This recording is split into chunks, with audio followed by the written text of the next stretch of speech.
A seguir, você vai acompanhar minha conversa com Eduardo Camargo. Sócio da Graham Investimentos, ele é especialista em estratégias financeiras de longo prazo e de crescimento patrimonial. Empreendedor na área da educação, ele lidera a Graham Educação, auxiliando indivíduos e empresas a tomarem decisões financeiras informadas e assertivas. No episódio de hoje, nós conversamos sobre a importância de dominar as finanças pessoais e como a educação e o acompanhamento especializado podem promover a independência financeira. Agora, meus amigos e minhas amigas, com vocês, Eduardo Camargo.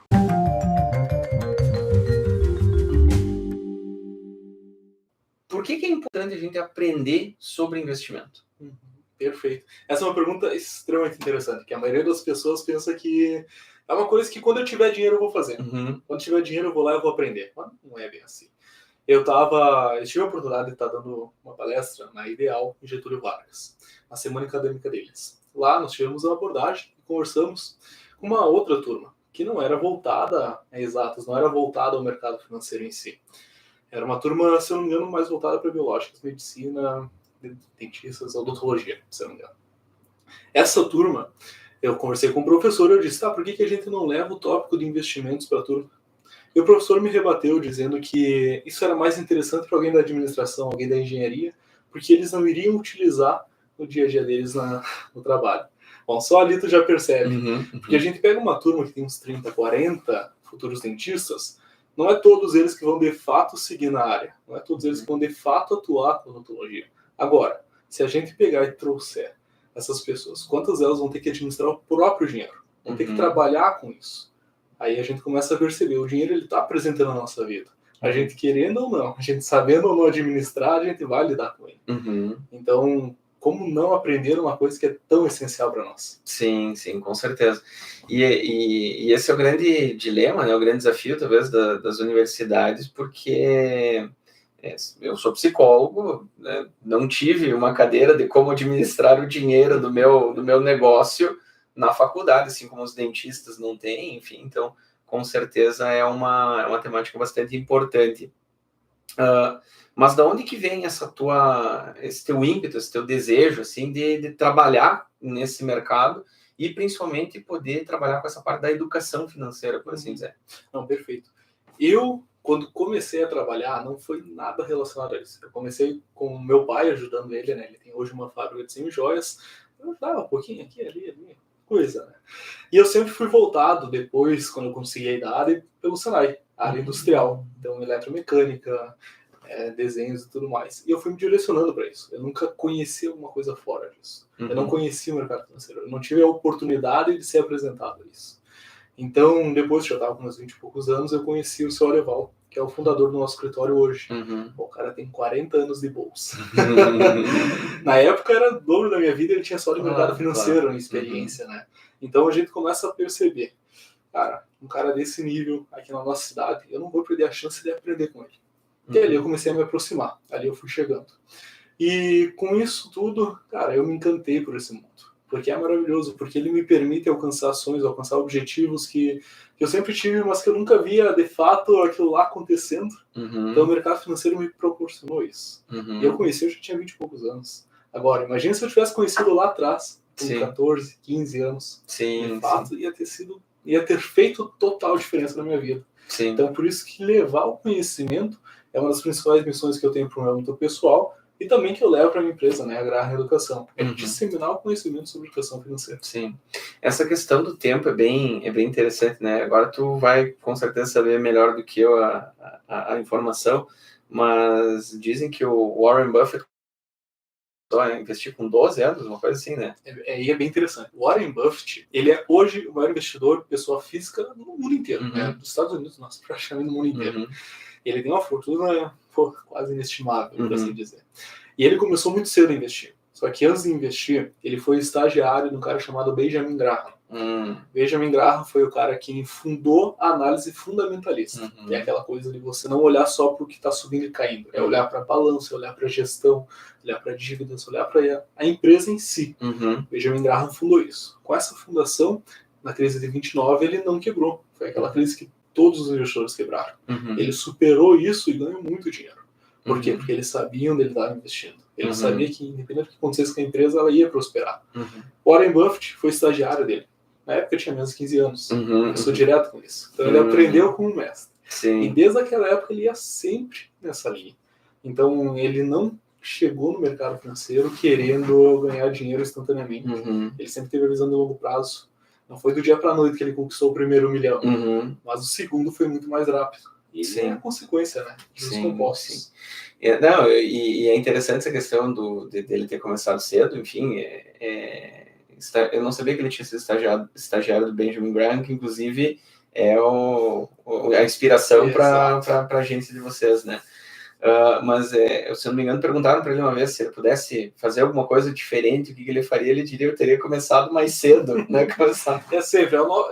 O investidor ele é um eterno arrependido. Uhum. Porque ele sempre vai pensar isso. Uhum. Sempre podia ter começado mais cedo, sempre podia ter comprado mais, Uhum. ou eu não devia ter ido comprar aqui. Uhum. A gente sempre olha pelo lado negativo das coisas, mas também vamos olhar pelo positivo. Uhum. Eu tive a oportunidade de conhecer o mercado financeiro, Uhum. a oportunidade de investir, de colaborar com essas grandes empresas. Uhum. Então, é sempre questão da perspectiva. Essa daí Sim. é o que define como você vai sair com o mercado financeiro. Sim, sim, com certeza. E nessa parte, principalmente da educação, quais são os principais... Tu comentaste essa situação da semana acadêmica, enfim, da Odonto. Quais são as principais barreiras que vocês encontram? Quais são as principais, enfim, resistências que as pessoas têm de levar a educação financeira, falar sobre investimentos, administrar o próprio dinheiro, enfim? Uhum. Quais são as principais barreiras que vocês encontram? Bom, tu é psicólogo, então tu vai conseguir pegar bem essa veia. A maior barreira são as próprias pessoas. Uhum.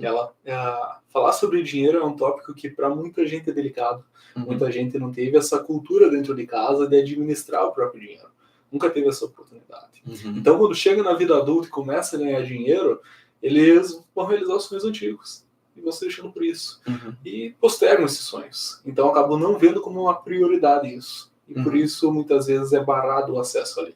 Uhum. Então, a maior dificuldade hoje é trabalhar com as pessoas. Uhum. Se nós começar a pesquisar estudos, nós conseguimos de grandes sites como o próprio XP, como o Bima, B3, trazendo que o tópico de investimentos, o tópico de dinheiro é um assunto extremamente delicado para o brasileiro. Uhum. Então, se torna a pessoa em si. Sim, sim. E é interessante falar em brasileiro. O que tu observa, assim, que na nossa cultura acaba sendo um grande impeditivo para as pessoas terem mais acesso a esse conhecimento, ou até ter o próprio interesse nessa área? Uhum. O que tu observa, assim? O brasileiro é aquele cara que gosta de antecipar as coisas. Uhum. Eu quero tudo imediato. E hoje essa jara, olha que jara bonita, por que eu não posso ter uma em casa? Uhum. Eu vou lá, vou pegar um empréstimo, um financiamento, eu vou conquistar no cartão, parcelar em 12 vezes, eu vou fazer acontecer. Agora. Uhum. Imediatista. Sim. É isso que o brasileiro é. A grande maioria, pelo menos. Né? Não vou Sim. generalizar aqui. Mas, assim, o investidor ele já tem que pensar um pouco diferente. Eu achei a jara bonita. Eu quero ela? Eu quero. Eu preciso dela hoje? Não necessariamente. Uhum. Então eu vou começar a guardar um dinheirinho para isso. Começar a investir em alguma coisa que é destinada especificamente para o meu objetivo. Uhum. Então se torna isso. O brasileiro ele é muito imediatista. Uhum. Isso acaba atrapalhando propriamente Sim. a administração financeira dele. Sim, sim. Tem alguns, principalmente influenciadores, enfim, dessa área dos investimentos, enfim, que uma vez eu ouvi, achei bem interessante isso, queria ver o que tu pensa, que talvez um pouco do porquê o brasileiro assim tem a ver com o período da hiperinflação, que isso acabou, aí agora não me lembro se é diminuindo, dilatando, enfim, a preferência temporal sobre o dinheiro, né? Então, assim, a pessoa via lá a inflação 10, 20% por dia, não, recebi o dinheiro hoje, eu tenho que gastar hoje, que isso acabou moldando a nossa cultura, né, de modo a fazer com que as pessoas realmente não esperem, não, essa já está nesse preço, eu posso pagar, eu vou comprar, ou se eu não puder pagar, eu vou pegar um empréstimo, porque eu não sei como é que vai ser amanhã, então eu tenho que fazer tudo agora. Como é que tu vê essa questão? Isso daí é uma coisa que afeta nós até hoje. Por mais que, por exemplo, as pessoas mais jovens hoje, meia idade, elas não chegaram a vivenciar isso de fato. Só que dentro de casa foi instruído dessa forma. O famoso, quando recebeu o salário, vou lá e fazer o rancho do mês. Independente do qual está o preço. Eu vou lá e vou comprar tudo agora. Normalmente no mercado eles entendem essa tendência e eles elevam um pouquinho o preço. Por mais que eles botem um desconto lá. Então, ter esse controle, esse cuidado, se torna necessário. não é o tipo de coisa que vai acontecer do dia para a noite. Não é. Mas a gente conseguir se adaptar aos poucos se torna necessário para isso. Entendi. Eu tô rindo aqui porque eu tô pensando o seguinte, né? Eu nunca tinha parado para pensar nisso, que daqui a pouco, sei lá, entre o quinto e o 10º dia do mês, talvez os preços aumentam um pouquinho, porque, sei lá, o quinto dia útil. E eu fiquei pensando, o meu cartão vira dia 18, então talvez eu faça minhas compras num momento mais privilegiado, né? Enfim, tu vê como são pequenas coisas que se a gente não está atento, a gente acaba não tomando as melhores decisões, né? E nessa questão do imediatismo, e acho que nessa questão do próprio mercado financeiro, né? O mercado financeiro em si é um mercado de tomada de decisões, né? Eu compro, eu vendo, eu seguro, né? E aí com essa questão que tu trazes da cultura do imediatismo, enfim, isso provavelmente induz as pessoas muito ao erro. O que tu pensa sobre isso? Falamos do mercado financeiro, tá? Teve um psicólogo, Daniel Kahneman, que escreveu o livro Rápido e Devagar. Ele ganhou o Prêmio Nobel de Economia com esse livro. Sim. Porque nele ele diz que o mercado financeiro ele não é sobre números, ele é sobre pessoas. O emocional das pessoas é o que conduz elas a comprar, a vender, a manter, né? E tá tudo atrelado a isso. Porque por mais que eu tenha um perfil assim um pouco mais ativo em renda variável, por exemplo, nas ações, se eu ver o meu patrimônio caindo 20%, eu entendo que é o momento de comprar. Mas ao mesmo tempo eu vejo que meu patrimônio caiu 20%. Da mesma forma, for o contrário. Pô, ele já subiu 30%, não é o momento de eu comprar. Ou será que é? Tudo isso, todas essas dúvidas que eu vou gerar ao longo do caminho, eu só vou de fato conseguir eliminar elas tendo conhecimento. Porque o medo de ganhar ou perder dinheiro, ele se dá por tu conhecer ou tu não conhecer ou tá botando o teu dinheiro. Então aí é onde entra o que Benjamin Graham fundou, que é a análise fundamentalista. Que é olhar para uma empresa, olhar para uma instituição, não olhando o preço da cota que sobe e desce todo dia. É olhar para o fundamento. Onde que eu estou colocando de fato o meu recurso? Quando as pessoas de fato começarem a fazer isso, elas vão parar de ficar se preocupando o tempo inteiro e vão entender o que está acontecendo. Elas vão ter muito mais confiança para investir e, consequentemente, ganhar mais dinheiro. Certo. Eu tenho que, né, lembrar que eu estou aqui com pessoas que daqui a pouco, né, não têm o mesmo conhecimento, porque eu já fiz um dos cursos da Graham, eu também sou um interessado, né? Eu digo que eu sou um leigo bem informado, né, nessa questão do mercado financeiro, então eu talvez tenha algum conhecimento sobre o que é análise fundamentalista, mas quem está nos assistindo, nos ouvindo, talvez não saiba. Então, o que é a análise fundamentalista? Quais são os fundamentos? Qual que é a diferença para essas outras estratégias de investimento? Nós temos duas principais estratégias quando se trata do mercado de ações. Tá? A primeira delas foi sempre utilizada, até hoje é utilizada pela maioria das pessoas, é a análise técnica. As pessoas conhecem lá como day trade. Né? Por quê? Porque é uma análise que serve por curto espaço de tempo. Que eu olho para o gráfico, olho de fato para os números que estão ali na minha tela e eu vejo, pô, isso aqui pode subir, isso aqui pode descer, baseado em tendências, baseado em notícias relevantes que saem no momento. Isso é análise técnica, tá? O momento de comprar. Agora, qual ativo eu vou comprar? Aonde que eu vou investir? Será que vale a pena eu colocar meu dinheiro numa petrolífera ou vale mais a pena eu colocar meu dinheiro numa empresa aérea? Isso é análise fundamentalista. É entender o setor macro, de onde a empresa se situa, é entender quem que é a empresa em si, o que que ela faz, como que ela gera dinheiro, quais são as margens dela, quem que está comandando a empresa, o que que essa empresa que comanda já fez, quais são os resultados que ela já obteve. A análise fundamentalista é isso, é de fato conhecer onde está colocando dinheiro. Então, para isso, eu sei, para mim ganhar dinheiro, então eu tenho que conhecer tudo. Não exatamente. Por quê? Temos sim a Graham Educação, que está aqui para ensinar sobre isso, de fato, tirar toda e qualquer dúvida que o investidor tenha, nós ensinamos. Mas também temos a Graham Investimentos, que daí é o nosso foco principal hoje, o qual nós instruímos o investidor sobre como investir. Nós estamos lá, nós temos mesas de operações específicas para estudar ação.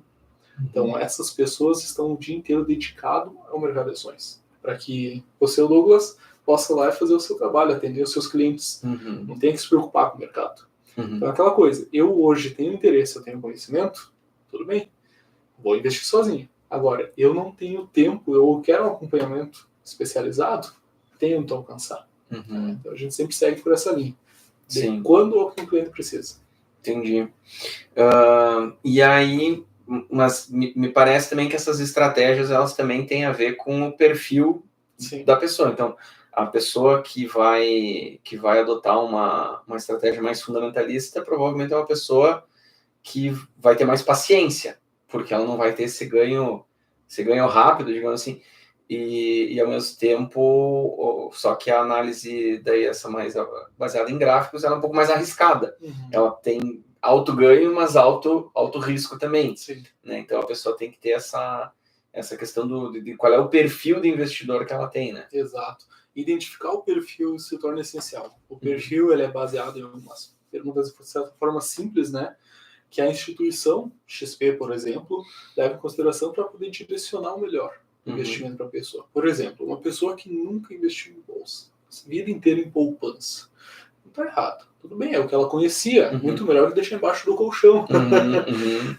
Essa pessoa, se ela vai começar de cara investindo em ações, ela vai se assustar, porque ela viu a vida inteira dela o dinheiro só subindo, e de repente começou a oscilar.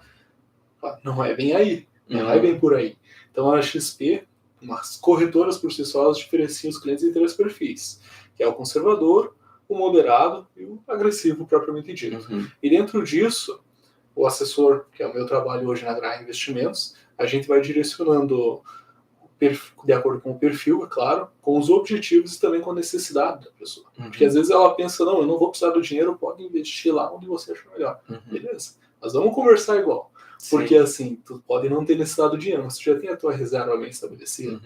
Tu já sabe o que vai acontecer daqui a 1 ano, 2 anos, quais são os teus objetivos. Então, ter esse mapeamento de onde a pessoa está hoje, de onde ela quer chegar, se torna essencial para ela querer começar com os investimentos. E começar com os investimentos não é necessariamente o mercado de ações. Isso é o que chama mais atenção. Tu ouve XP, acho que 80% das pessoas, quando ouve XP, remete a ações, remete a bolsas. Sim, é o principal. Né? Sim.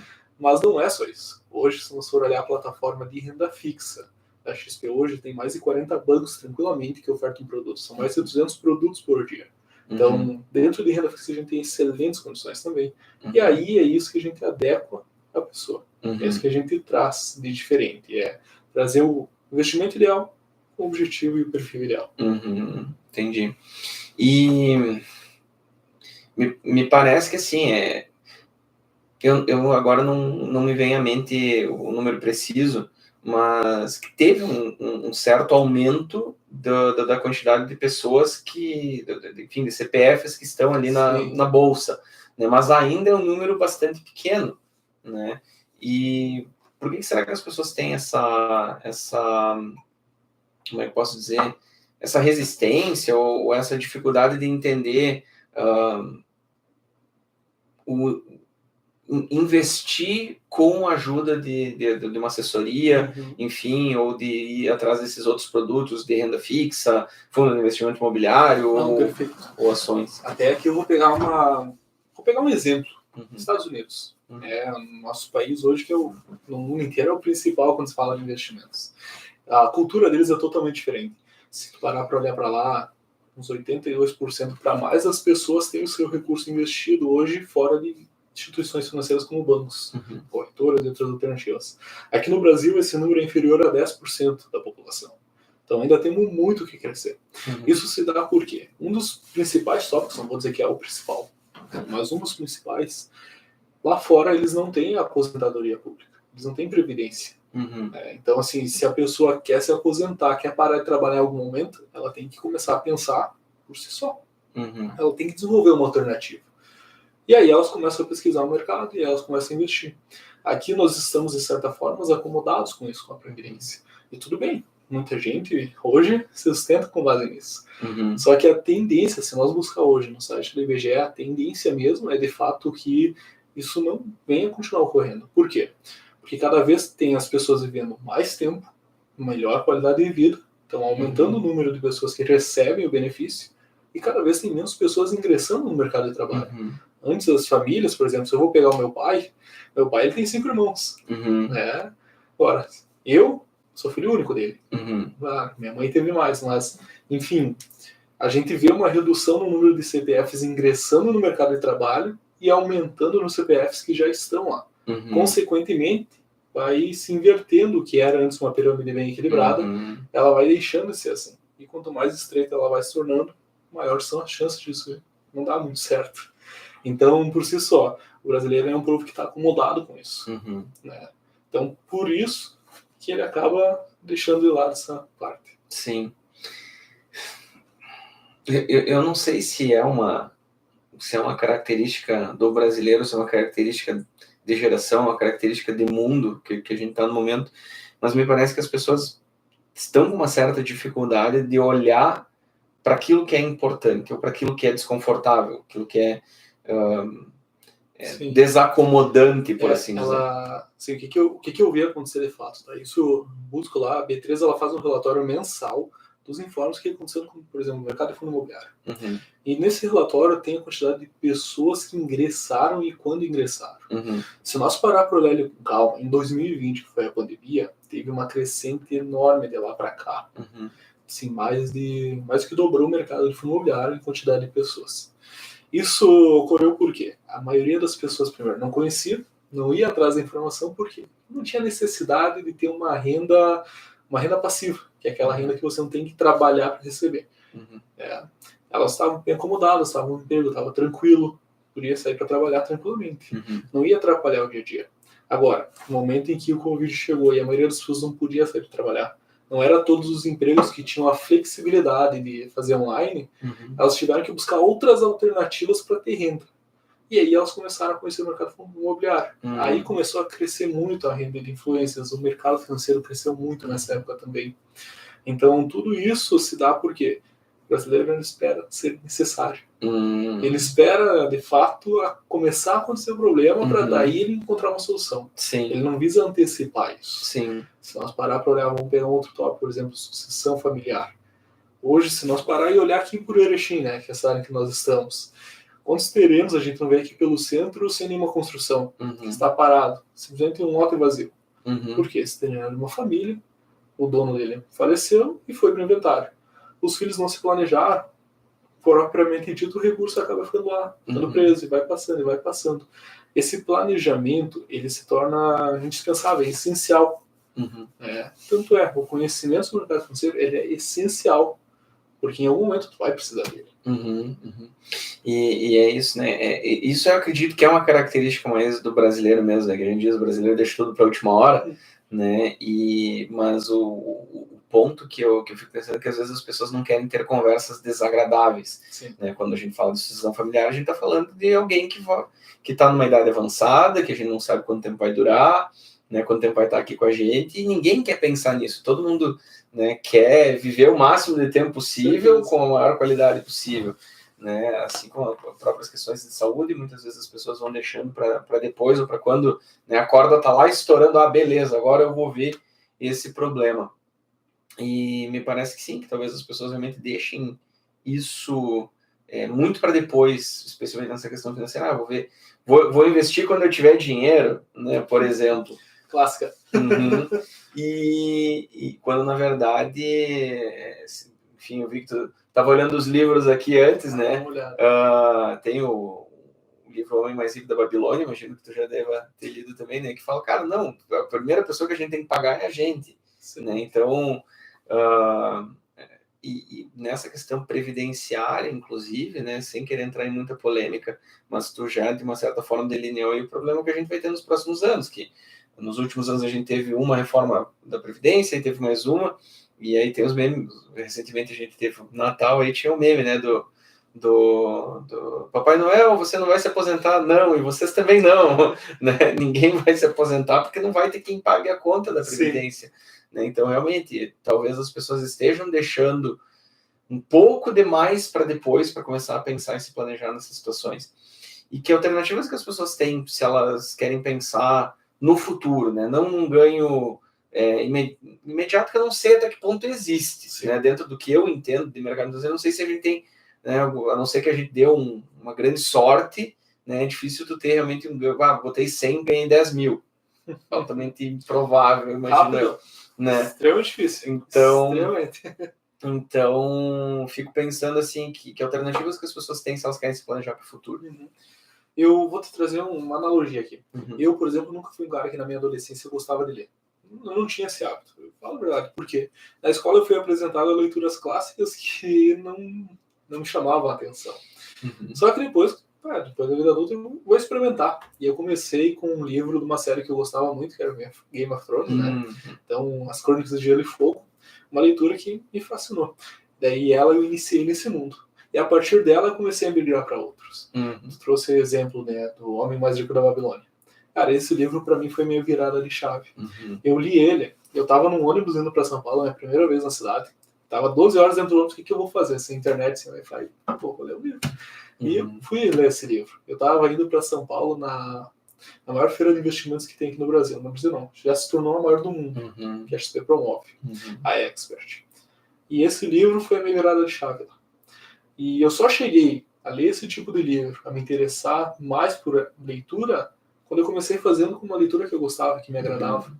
Então, se as pessoas hoje elas querem começar a investir de fato, elas têm que, pelo menos, conhecer o que elas gostam e buscar algo que se assemelhe a isso. Eu gosto de poupança, tudo bem? Nós vamos falar de investimentos que são relacionados à poupança. CDB, LCI, LCA. Vamos trazer coisas que são atreladas ao que você já está acostumado para depois ir para outros ativos mais sofisticados. Então, quando a gente fala de investimento, a gente fala de XP, a gente não está falando só de bolsa de valores. Hoje é muito mais amplo que isso. Então, eu estou bem hoje do jeito que eu estou confortável. Mas será que é o melhor para mim onde eu estou hoje? Nem sempre. E para isso eu consigo buscar uma alternativa extremamente parecida. Certo. E com toda a volatilidade econômica que a gente está vivendo hoje, assim, dólar subindo, mudanças na macroeconomia, geopolítica mundial, como é que... E lógico, daqui a pouco eu tô falando algo que para essa pessoa que da poupança vai dizer, não, me deixa na poupança aí que tá tudo certo, né? Mas como é que a pessoa se protege, né, dessas incertezas mundiais, por assim dizer? Uma coisa que a maioria das pessoas não entende é que a renda fixa, nem todas são fixas, de fato. Tá? O que isso significa? Tu comentou aqui antes da taxa Selic. Taxa Selic é a nossa taxa básica de juros aqui no Brasil. A grande parte dos rendimentos são atrelados a ela. O CDI, por exemplo, né? A pessoa vê lá 100% de CDI, achando do bem que rende 100% de CDI, esse tipo de coisa. Ela está atrelada à taxa Selic. Selic subindo, o teu investimento ele vai render um pouco mais. Vai estar sempre rendendo para cima, vai render um pouco mais. Se a Selic cair, ele vai render igual, mas vai render um pouco menos. Né? Então a renda fixa ela não é fixa de fato. O que ela pode fazer para se proteger então? Aí nós trazemos uma coisa chamada gerenciamento de risco, né? Que é diversificar a tua carteira. Hoje nós temos, por exemplo, renda fixa, 3 principais indexadores, que é IPCA, que é nada mais é do que a inflação do país, o CDI ele se torna atrelado à Selic, né, 0,10 pontos abaixo, e temos uma coisa chamada pré-fixado. Tá? A gente acaba protegendo a carteira, por exemplo, a pessoa tem 100 mil, a gente não vai colocar 100 mil 100% no CDI, a gente vai botar cada pouco. Por quê? Se a Selic for para cima, ela vai ter uma parte do patrimônio que vai valorizar mais. Se a Selic for para baixo, ela vai ter o pré-fixado que vai se manter. E vice-versa. Então ela vai estar se protegendo com isso. Então, tenho medo do que vai acontecer com o cenário macroeconômico. Vai sumir meu dinheiro, o que vai acontecer? Não, a gente vai montar uma estratégia para que, independente do que acontecer, tu vai continuar ganhando dinheiro. Propriamente dito. Então a gente trabalha com isso. Mas como que a pessoa chega nisso? Vindo conversar, buscando um pouco mais, aprendendo sobre. Esse tipo de coisa que a gente tem que direcionar. Né? Certo. E com quanto por mês, assim, que a pessoa pode já começar enfim, a buscar como eu posso dizer, essas estratégias de investimento, daqui a pouco estratégias que protejam ela dessa volatilidade, enfim. Tu mencionou o Homem Mais Rico da Babilônia. A regra principal dele é pague a si mesmo primeiro. Né? Eu digo que muito mais importante do que o valor que ela vai começar investindo, é ela começar. Sempre separar um pequeno valor. Hoje eu posso começar com 10. Eu comecei com 50. Mas eu comecei a investir, eu comecei a guardar 50 reais. Né? Porque eu ainda não conhecia investimento, eu tinha medo. Eu comecei, eu tinha muito medo, porque era tudo 100% novo. Então eu guardava o dinheiro e eu ia aprendendo. E aí quando pegava confiança, dá para colocar ali, eu entendi já como funciona. Então é muito mais importante você de fato começar do que o valor que você vai estar colocando. Porque, assim, muitas pessoas pensam que só é para quem tem dinheiro. Nosso público hoje na Graham Investimentos, normalmente a gente trabalha com empresários, com advogados, com médicos. Essas pessoas normalmente têm um poder aquisitivo maior. Elas ganham bem. Isso não significa que elas sabem administrar bem o seu recurso. Muitas vezes não sabem. Por quê? Porque lá atrás elas simplesmente não aprenderam. Elas não se interessaram por isso. Elas trabalharam, estudaram, fizeram dinheiro. E agora, eu tenho dinheiro, o que eu faço com ele? Eu vou comprar uma casa, eu vou comprar um carro, eu vou pegar um empréstimo para completar aqui, porque eu tenho renda que eu consigo. E aí ela vai se atolando de dívidas. Isso acontece muito. Então, mais importante do que a quantidade que eu vou começar, eu começar é fato. Porque investimentos hoje tem R$100, R$10, tu já consegue investir. Sim, sim. E aí tu falou essa questão da dívida e eu não me lembro onde é que eu ouvi isso, mas eu achei muito interessante, que diz que tem os dois tipos de pessoa, né? As pessoas que pagam juros e as pessoas que ganham juros, né? E que daqui a pouco essa grande mudança de mentalidade que as pessoas precisam ter é aprender a receberem juros em vez de pagar juros. E como é que tu visualiza essa mudança, essa virada de chave acontecendo? Assim? Uma frase muito famosa que tem no mercado financeiro é que o mercado de ações, ele nada mais é do que uma troca, onde o dinheiro sai da mão dos impacientes e vai para a mão dos pacientes. Isso é aplicável a quase qualquer coisa. Tá? Porque o que acontece quando tu vai lá e tu bota o teu dinheiro num CDB, na caixinha do Nubank, por exemplo, que é um LDB, mesmo semelhante. Tu empresta o teu dinheiro para o cooperativo, enfim, tu investe ele no título. Tu tá emprestando teu dinheiro pro banco e tu tá acordando receber ele de volta corrigido um juro. O que o banco vai fazer com esse dinheiro? Ele vai investir nas tuas aplicações, ele vai emprestar para alguém, vai trabalhar esse recurso. Então, você tem dinheiro sobrando, vai lá e investe. E a pessoa que está precisando de dinheiro vai lá e pega do banco. Vamos fazer essa intermediação. Essa que é o funcionamento. Essa que é a pessoa que está recebendo, a pessoa que está emprestando. O que vai mudar? De fato, uma vai estar pagando os juros, normalmente um juro muito alto, e outra vai estar recebendo esses juros. O que acontece no mercado? É o famoso juro composto. Né? Tem o juro simples, que é o juro da dívida, não vai mudar, e o juro composto é o juro que tu recebe sobre o juro que tu já recebeu. E aí vai gerando uma bola de neve, e vai crescendo, e vai crescendo. Então, quando a gente fala disso, a gente tem que falar a longo prazo. Tu não vai ver o resultado de tu investir R$1.000 no mês seguinte. Tu vai ver um pequeno valor na tua conta. Agora, se todo mês tu investir R$1.000, daqui 10, 30 anos, como que você vai estar? Ali, de fato, tu vê que muda o patamar. Literalmente. Sim. Vou eu tentar ter uma pequena aula aqui gratuita, mas ajudar as pessoas também. Para quem não entende muito do juro composto, eu sei mais ou menos, que nem eu digo, eu sou um leigo mais ou menos informado, assim. Então eu tenho uma certa noção deixa eu ver se eu entendi e aí tu me corrige onde eu estiver errado. Se, digamos, eu vou chutar uns números aqui bem fora da realidade, mas digamos assim, eu investi 1.000 e tive um retorno ali no mês ali de 1%. Isso é R$10. Então, no outro mês vai ser mais 1%. É 1% sobre os 1.010. Isso é o juro composto? Exatamente. Tá, então daí no caso, então 1.010, daí mais 1%, daí dá 10,10, R$10,10, daí 1.020 mais... é isso aí. Não consigo ser uma bola de neve. Vai chegar um momento em que seus R$1.000 já se tornaram 10.000, já se tornaram 100.000, pô, se tornou 100.000, tu tá recebendo R$1.000 de juro. Já tá cobrindo o aporte que tu fazia. É isso que acontece com o mercado financeiro. Só que tu não vai chegar nos 100.000, às vezes, logo de cara. Demora um tempo para acontecer. E é esse tempo que a maioria das pessoas não tá preparada para esperar, pra falar a verdade. E aí é os pacientes e os impacientes. Sim. E aí, mais uma curiosidade minha. Que aí entra, e eu ainda para ajudar, eu sou psicólogo, então eu não sou a melhor pessoa para falar de números, mas o que tem me chamado a atenção assim, é que aí entra mais uma vez a questão da economia, macroeconomia, etc. Se eu tenho, por exemplo, a Selic hoje está 12,25, tá. E então isso significa que eu tenho um rendimento anual de 12,25. Se eu botar R$1.000 e esperar um ano e a Selic não mudar, daqui a um ano eu vou ter R$125. Isso, né? Não, 122,50, uma coisa assim. Sim. Tá. Aí, só que esses 12,25 não estão considerando, por exemplo, a inflação. Uhum. Ou seja, o juro real, o ganho real, acaba sendo menor. E aí, como é que eu posso dizer assim, como é que a gente efetivamente ganha dinheiro? Né? Se a gente está refém, entre aspas, dessas oscilações de mercado. Sim. Bom, tu já vai estar ganhando mais dinheiro se tu tivesse deixado o dinheiro parado. Sim. Já começa aí. Sim. Porque assim, o dinheiro ele vai estar trabalhando. Uhum. Inflação subiu. A Selic ela serve para controlar, de certa forma, a inflação. É um dos principais objetivos dela. A Selic ela sobe para que a inflação possa reduzir. Uhum. A inflação no Brasil ela se mantém numa média de 4%.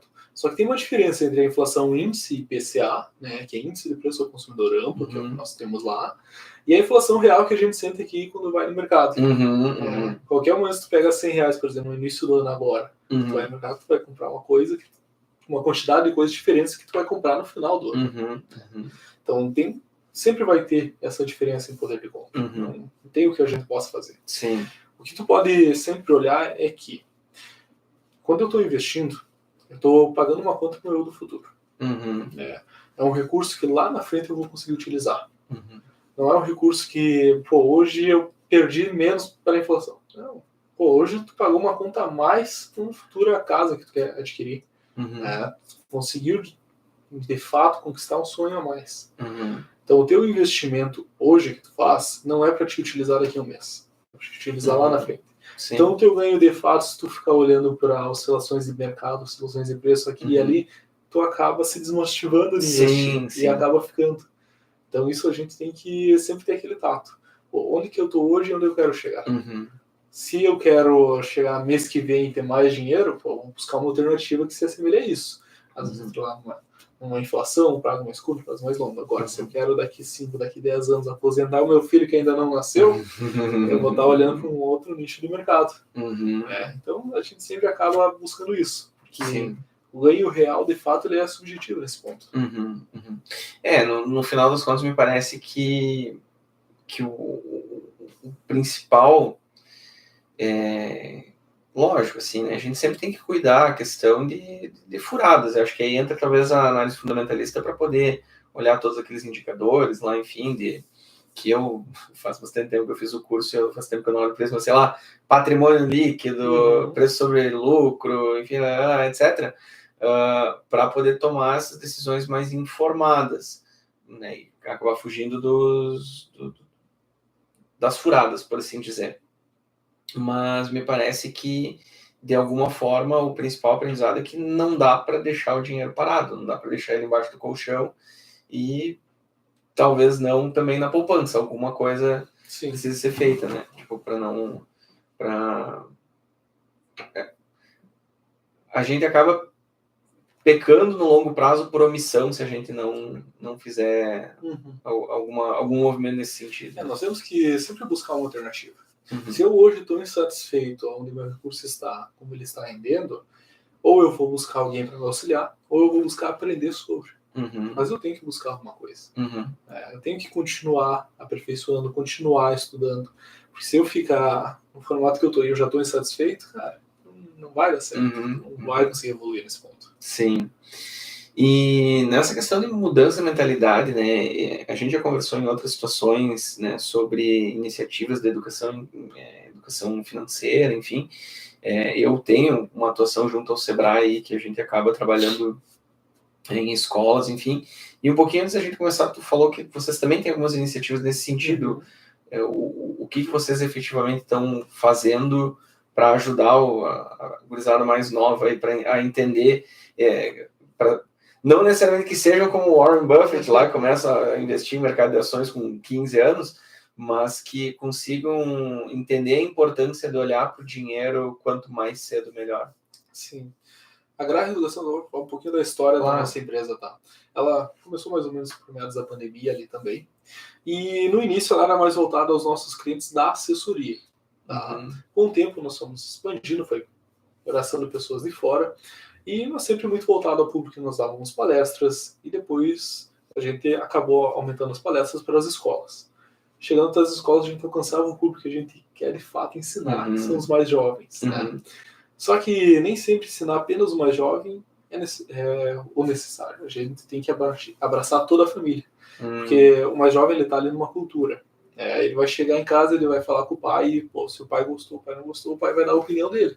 E essa opinião, sendo certo, sendo errado, isso não importa, mas vai influenciar como o jovem vai reagir àquilo. Então, na Graham Educação, a gente percebeu que não adianta só levar o pessoal que está começando agora. Nós temos que levar isso para dentro da casa deles. Só que muitas vezes aquele senhor que passou por essas épocas de hiperinflação que tu comentou, ou que o pai reforçava muito isso, ele vai ter uma resistência muito grande. Ele não vai vir até nós buscar esse conhecimento. Ele não vai deixar nós chegar até ele de uma forma direta. Sim. Então, o que a gente tem buscado hoje é chegar um pouco mais nas empresas e a empresa levar isso para o funcionário. E até porque tu é psicólogo, tu vai poder me ajudar aqui. Mas aquela pessoa que é tranquila financeiramente, consegue pagar as contas em dia, consegue aproveitar momentos de qualidade com a família, ela consegue entregar um resultado melhor no trabalho, em todas as outras áreas da vida. Então, o recurso financeiro, aí a gente volta àquela pergunta do início, por que eu vou aprender a investir? Sim. Por que eu quero aprender sobre investimentos? Os investimentos, eles estão presentes em tudo. Né? E conseguir levar isso para dentro das empresas, ela só vai aumentar, de fato, o resultado. Interessante tu, digamos assim, levantar essa bola aqui para eu cortar, porque daí agora é capaz de eu descambar a conversa aqui para uma seara mais filosófica aqui, mas a gente tem, e eu acho que isso também é uma cultura mais mundial, né, de uma visão negativa com relação ao dinheiro. Né? O dinheiro é a raiz de todos os problemas, né? Sendo que, no meu entendimento, nos meus estudos, o que eu cheguei à conclusão é que não é o dinheiro que é a raiz de todos os problemas, é o amor ao dinheiro que é a raiz de todos os problemas, quando as pessoas colocam o dinheiro acima de tudo, né? E esse sim é um problema. Mas, na realidade, o dinheiro é sim uma fonte de tranquilidade, de paz de espírito, por que não dizer, né? Porque as pessoas falam, mas dinheiro não compra felicidade, né? Então é melhor chorar em Paris ou na Ferrari do que chorar em casa, né? E, na verdade, no final das contas, não é esse o enquadramento adequado, né? Eu vou chorar na Ferrari, eu vou chorar em Paris. Não, mas cara, a quantidade de problemas que eu resolvo na minha vida, se eu tiver uma quantidade adequada de dinheiro. O dinheiro, ele não compra felicidade, mas ele me traz facilidade para ter momentos mais felizes com a minha família. Se a felicidade para mim é estar lá com os meus irmãos, por exemplo, estar em casa, trabalhando, ficar tranquilo, para isso eu preciso ter dinheiro. Porque se eu não tiver dinheiro, eu não vou conseguir pagar a conta, não vou conseguir manter meu padrão de vida. Ele acaba tornando uma consequência depois estar feliz. Claro, pessoas a pessoas, depende, varia muito, mas ele é uma ferramenta. E como nós vamos utilizar é o que vai definir os recursos. Sim. E a gente encontra muito dessa resistência nas pessoas, né, de enxergar o dinheiro como essa oportunidade, né? Antes tu comentasse, né, o dinheiro trabalhar para ti, né? Quando as pessoas, na verdade, dizem, não tem que trabalhar por dinheiro, não tem... Quando, na verdade, o dinheiro é realmente esse meio de troca. Né? É algo que tu falou da jarra antes aqui, tu gostou tanto dela assim, cara, beleza, vamos negociar, eu te vendo, né? Aí, de repente, o valor que eu disser, tu vai dizer, não, isso é justo, isso não é justo, e tu vai tomar a decisão se tu vai comprar ou não. Né? Quando as pessoas simplesmente acham que naquele pedacinho de papel, naquele número, numa tela, tá a raiz de todos os problemas, né? Aqui eu trago um outro exemplo, tu falou do Homem Mais Rico do Pai Pobre. Tem um outro livro também, que é, de certa forma, um clichê quando a gente fala em investimento, que é o Pai Rico, Pai Pobre. É um ponto de partida inicial para quem está começando nesse mundo, para quem quer mudar a sua mentalidade. Tem uma frase do Robert Kiyosaki, que é o autor do livro, que ele destaca que as pessoas pobres, de mentalidade pobre, elas estão constantemente trabalhando pelo dinheiro, em busca do dinheiro. E já as pessoas de mentalidade mais rica, elas fazem com que o dinheiro trabalhe por elas. Que nada mais é do que tu comprar ativos, que é tudo aquilo que vai colocar dinheiro no teu bolso. Pode ser que não coloque muito dinheiro hoje, mas um pouquinho a cada dia vai encher esse pote. Então, de fato é isso, a gente não tem que buscar pelo dinheiro, mas tem que buscar uma alternativa para ele trabalhar por nós. Que é o melhor trabalhador que tem, né? Nós não temos que pagar nenhum benefício para ele trabalha 7%. Então o dinheiro é uma ferramenta incrível. Só tem que saber ser bem utilizado. Eu me lembro de quando eu fiz o curso aí com vocês, teve realmente uma coisa que mudou a minha a gente fala nesse clichê da virada de chave, mas foi uma quebra de paradigma, uma mudança de percepção assim, na minha vida, quando eu pensei assim, cara, não, quando eu estou comprando uma ação, eu estou me tornando sócio de uma empresa. Exato. Né?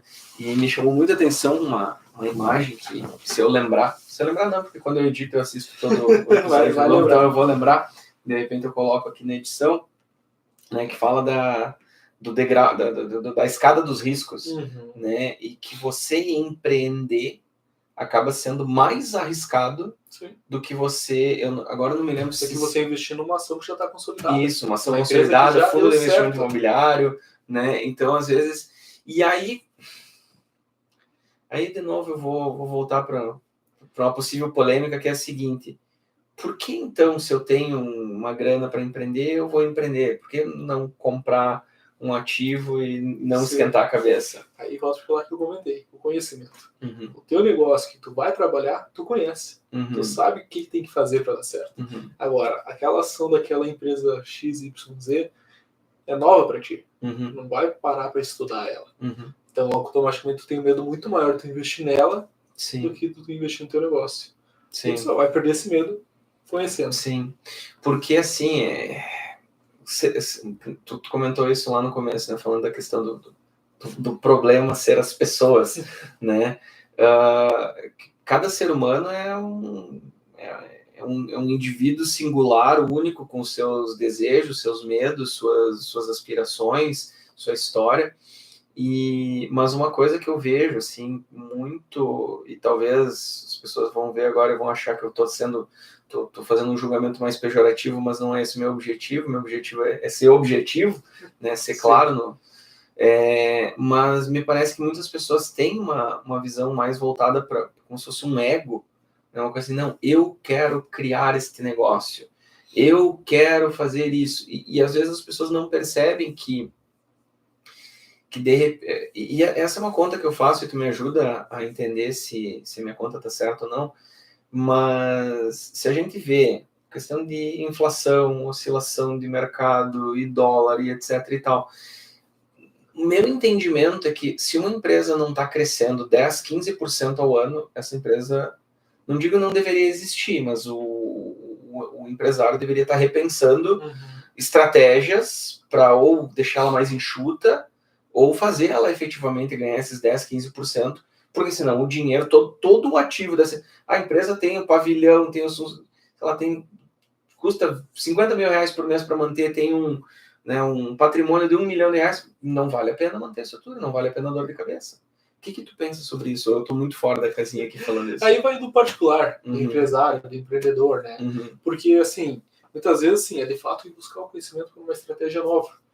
Hoje, por exemplo, vou trazer um exemplo que nós temos hoje na nossa plataforma para oferecer para os nossos clientes. Muitas vezes a pessoa recebe no dia 20, no dia 5 ela tem que pagar as folhas, tem que pagar funcionário. Nesse espaço de tempo aqui, 15, 20 dias, o caixa fica parado lá. Ela está, de certa forma, perdendo dinheiro. Mas onde que ela vai investir? Porque se ela for colocar, ela vai ter que pagar muito IOF, imposto aqui.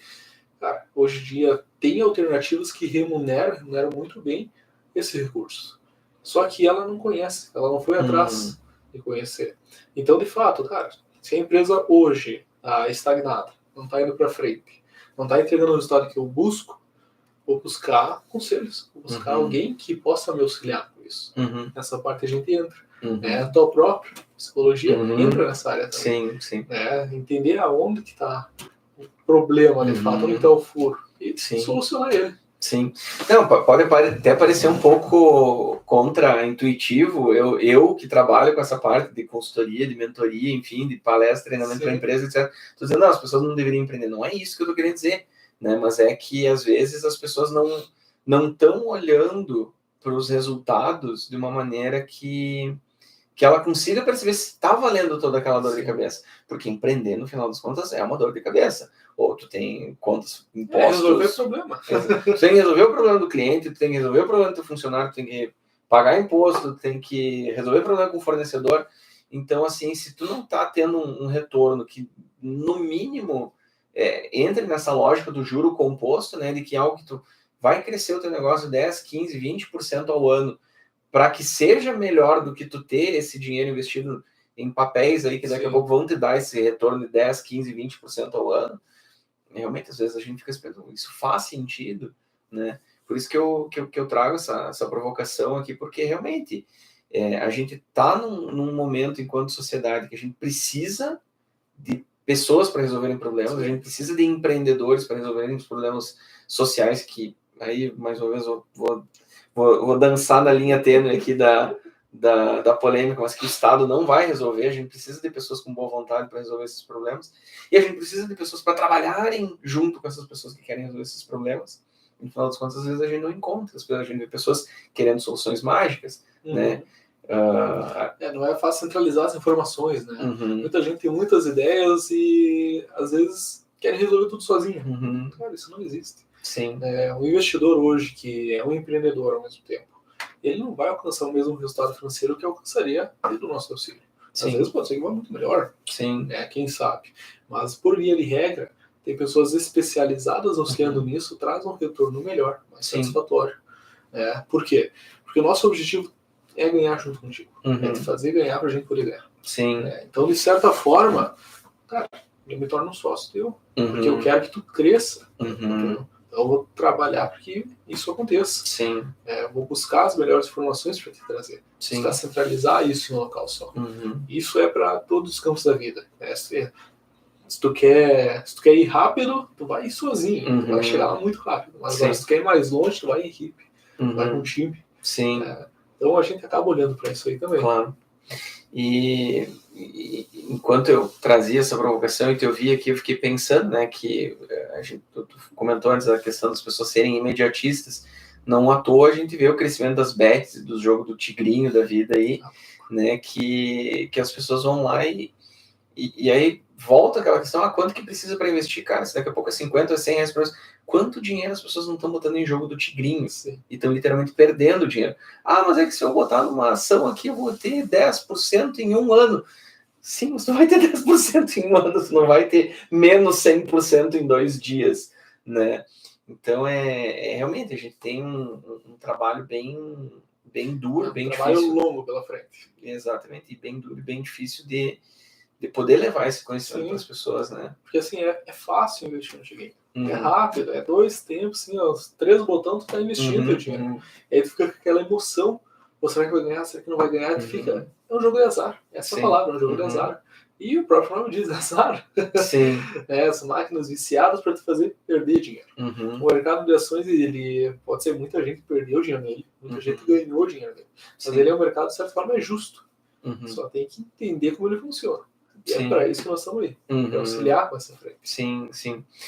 E, pois porque, agora eu vou tangenciar para um outro ponto aqui que pelo que eu acompanho nas redes sociais, me parece que o escritório de vocês também está trabalhando, também entra as promessas das criptomoedas, né? As pessoas caem muito em golpes também por causa disso, né? Até onde eu entendo, o escritório de vocês está com alguns especialistas nessas áreas, e o que tu tem para comentar com os nossos ouvintes aqui, nossos espectadores, sobre o investimento em criptomoeda? Não, perfeito. Esse é um tópico muito bom de trazer, porque assim, criptomoeda, muita gente pensa que não tem fundamento nenhum, não é centralizado. O que é uma criptomoeda em si? As pessoas não fazem ideia, elas não conhecem. Tem muitas criptomoedas que não tem fundamento nenhum. As pessoas criaram e tá ali, vai dar certo, não vai dar certo, vamos ver. Literalmente, é só uma cotação subindo e descendo.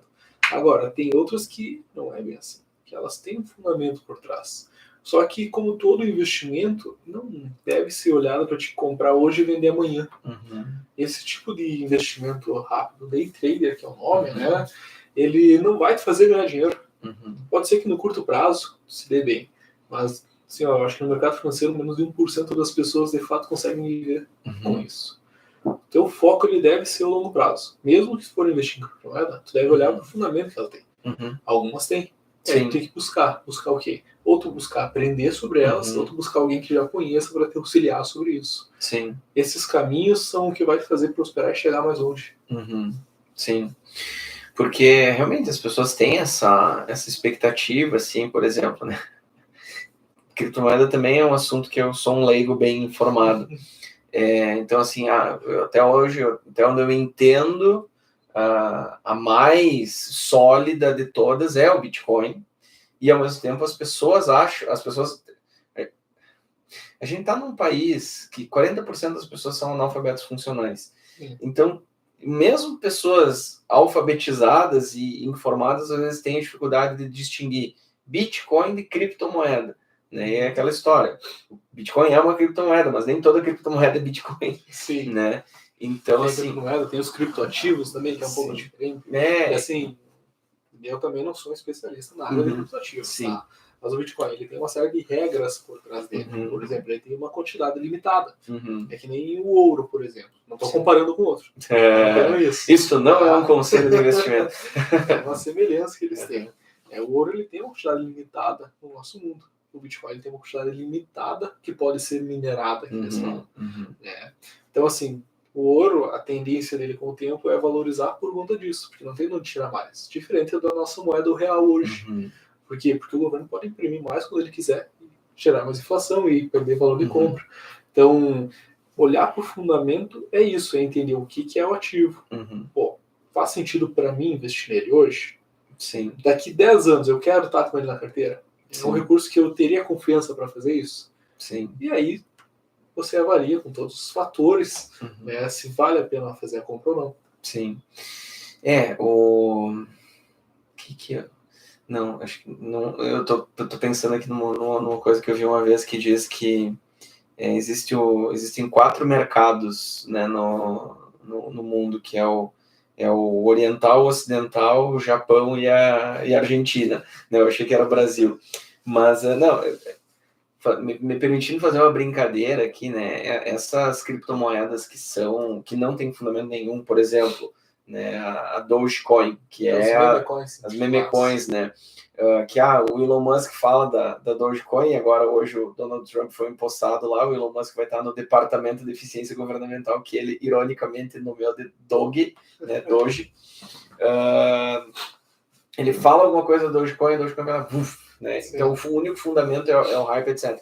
Então essas normalmente, né, entre os entusiastas de criptomoedas são chamadas de shitcoins, né, moedas, né, não falando, querendo falar palavrão aqui, né, mas né, vinculadas a por assim dizer. E para isso, tu vai ganhar dinheiro, você pode ganhar, mas aí tu vai ter que acompanhar quase 24 por 7, porque é um mercado que não para. Exato. Então, não vou comprar hoje, daqui uma semana eu vou ver o que tá. Cara, vai perder dinheiro.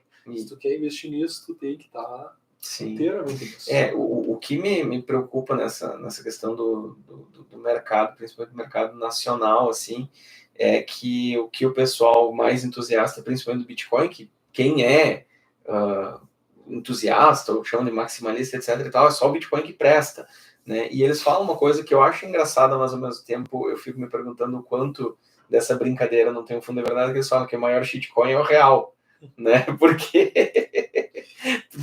tem perdido valor e etc. E aí, assim, dessa brincadeira, eu vou fazer uma pergunta um pouco mais séria, que é: vocês têm estratégias assim de investimento fora do Brasil, né? Enfim, porque muitas vezes, em momentos de oscilação econômica no Brasil, às vezes é interessante poder ter uma fração dos seus investimentos em moeda estrangeira. Tu comentou do real, né? Pô, eu vou te perguntar, investiria numa criptomoeda que desde a sua fundação dos valores mais 80%? Essa é a realidade do nosso papel real hoje. Não querendo... fundado, né? Sim. O poder de compra dele de R$100 hoje equivaleria a R$12, aproximadamente, 13, 14. Sim. Enfim. Aí eu volto para aquele outro tópico que é o gerenciamento de risco. A gente fala de diversificação, eu falei só da renda fixa aqui. Mas tem mais ativos. Sim. E um desses ativos é o mercado internacional. Eu vou olhar um pouco lá para fora. Eu vou dolarizar uma parte do meu patrimônio para me proteger do que está acontecendo aqui. Eu vou fazer com 100% dele? Não faz sentido. Às vezes faz, às vezes eu vou me mudar para lá daqui a um tempo. Quem sabe? Mas eu vou diversificar. Teve clientes que ano passado eu comprei uma parte em dólar, pô, o dólar foi lá para cima, eles ficaram felizes. Teve outros que não aproveitaram e quiseram fazer agora.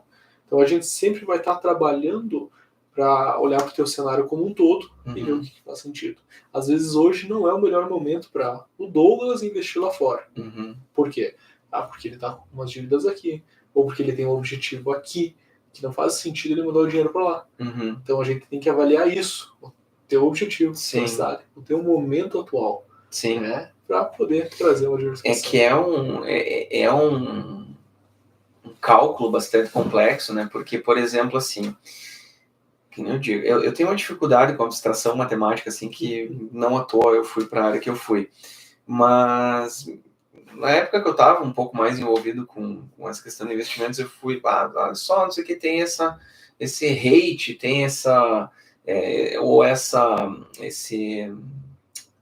renda fixa nos Estados Unidos que remunera 2, 4%. Eu fico assim, 2, 4% ao ano, tipo, que rendimento horrível!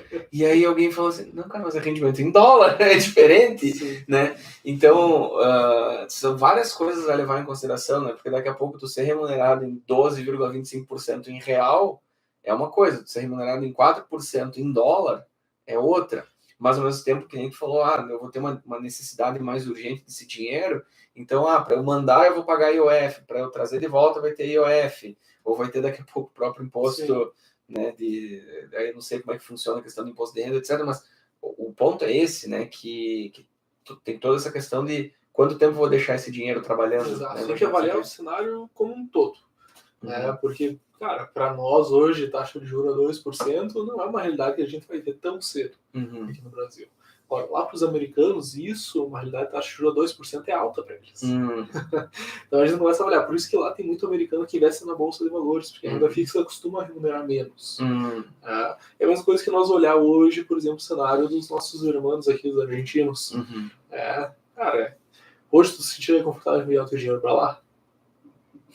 Pelos próximos anos, talvez mais do que aqui, mas tudo bem. É uma economia que tu não conhece, de fato. Pô, pensando no meu cenário hoje, talvez uma partezinha possa voltar para lá. E é isso, é diversificar. Não faz mal você ter uma cesta com vários produtos. Desde que você conheça os produtos, desde que não vai encher ele, né, das meme coins, por exemplo. Sim. Mas e eu achei bem interessante isso que tu trouxe ali, essa perspectiva de pensar que investir em real é investir numa criptomoeda que desvalorizou 80% desde a fundação, porque, que nem eu digo, eu tenho medo de falar bobagem aqui, mas aí se eu falar bobagem tu me corrige, fica bem à vontade, mas fico eu pensando assim, que é tipo entrar agora, e mais uma vez, né, se eu não sou assessor de investimentos, eu não estou dando conselho para ninguém aqui, mas é tipo entrar, sei lá, na Oi ou na Magalu, tipo, tu olha o histórico e diz, cara, acho que não, né? E quando vê, a gente tá nessa realidade em termos de nação. Sim, né? A gente sempre se fazer um investimento em uma empresa específica, o que nós temos que olhar é o setor em que ela está. Se nós pegar, por exemplo, o setor do varejo, não é que as empresas são ruins, não, mas a margem de lucro que elas têm é pequena. Então eu já começo a olhar para isso primeiro. Por que eu vou olhar para uma empresa que tem uma margem de lucro de no máximo 5%, se eu posso pegar uma que tem uma margem de lucro de 70%? É um fator que a gente tem como tópico de atenção. Depois, vamos pegar a Oi que tu citou aqui. Cara, é uma empresa que de vez em quando ela tem os picos. Mas por que se dá esses picos? Por que ela sobe do nada? E aí tu vai estudar o mercado para te entender. Senão eu vou dar spoiler aqui. Mas, então tudo isso dali vai muito do conhecimento. Tem que estudar. Porque se tu simplesmente colocar o teu dinheiro na ação que teu amigo te recomendou, cara, tu vai ficar preocupado, tu vai querer bater no teu amigo depois, porque tu não sabe o que aconteceu, tu não sabia o que era a empresa. O trabalho do assessor de investimentos, ele é justamente trazer essa orientação. Junto, assim, nós não indicamos um ativo diretamente, por exemplo, esse ativo vai para X preço. Nós temos parcerias com casas que são especializadas nisso. Nós estamos aqui para facilitar a comunicação tua e do mercado financeiro. Então, nós estamos aqui para te auxiliar com isso. Não vou investir no ativo X. Por que não? Ele não faz sentido por conta disso. Meu trabalho é trazer essas informações. Então, a gente sempre vai estar olhando para esse contexto. Sim. Se não faz sentido, a gente vai te dizer que não vai fazer sentido nenhum e não adianta. Agora, se tu insistir muito, eu não tenho acesso para simplesmente não pode bloquear a conta ali. O que nós fazemos aqui é um acompanhamento. Tudo que a gente for fazer passa por você. Então, a palavra final sempre é sua. Por isso que a gente orienta os nossos investidores, sempre que possível, faz um curso. Vem aprender um pouco. É o teu dinheiro. Vai facilitar muito a comunicação que a gente vai ter. e, consequentemente, no dia a dia nos investimentos. Entendi. Eu te ouvindo nessa questão, um amigo me recomendou determinada ação, É raro, mas acontece muito. Não, eu fiquei pensando justamente assim, né? Tu vê como são as coisas em relação ao próprio ser humano, né? Porque às vezes a pessoa emagrece. O que tu fez? Cara, eu, sei lá, fiz isso, isso e aquilo. Tá, mas isso funcionou na minha realidade, né? No meu corpo, com o meu metabolismo, e imagino que a questão, talvez o que tu tá trazendo pra gente aqui é justamente que financeiramente não é muito diferente, né? Que cada pessoa tem a sua realidade, né? Vai ter a sua demanda e o que às vezes eu fico um pouco preocupado nessa questão de mercado financeiro, lógico, aí entra o papel da assessoria, é justamente o quanto a gente precisa realmente estar atento, né? Não dá para ficar só... Ou melhor, assim, deixa eu transformar isso numa pergunta. O quanto realmente é possível eu ir, digamos assim, eu contar com o trabalho de alguém para cuidar do meu dinheiro e eu ficar tranquilo? Quanto é possível, assim, numa escala de 0 a 10, ou quanto eu preciso, ou quanto por cento eu tenho que estar vigilante para garantir que os resultados aconteçam? O trabalho, ele é uma relação de confiança. O quanto você confia na pessoa. Essa é a questão que tem que fazer. Eu confio 100% nela.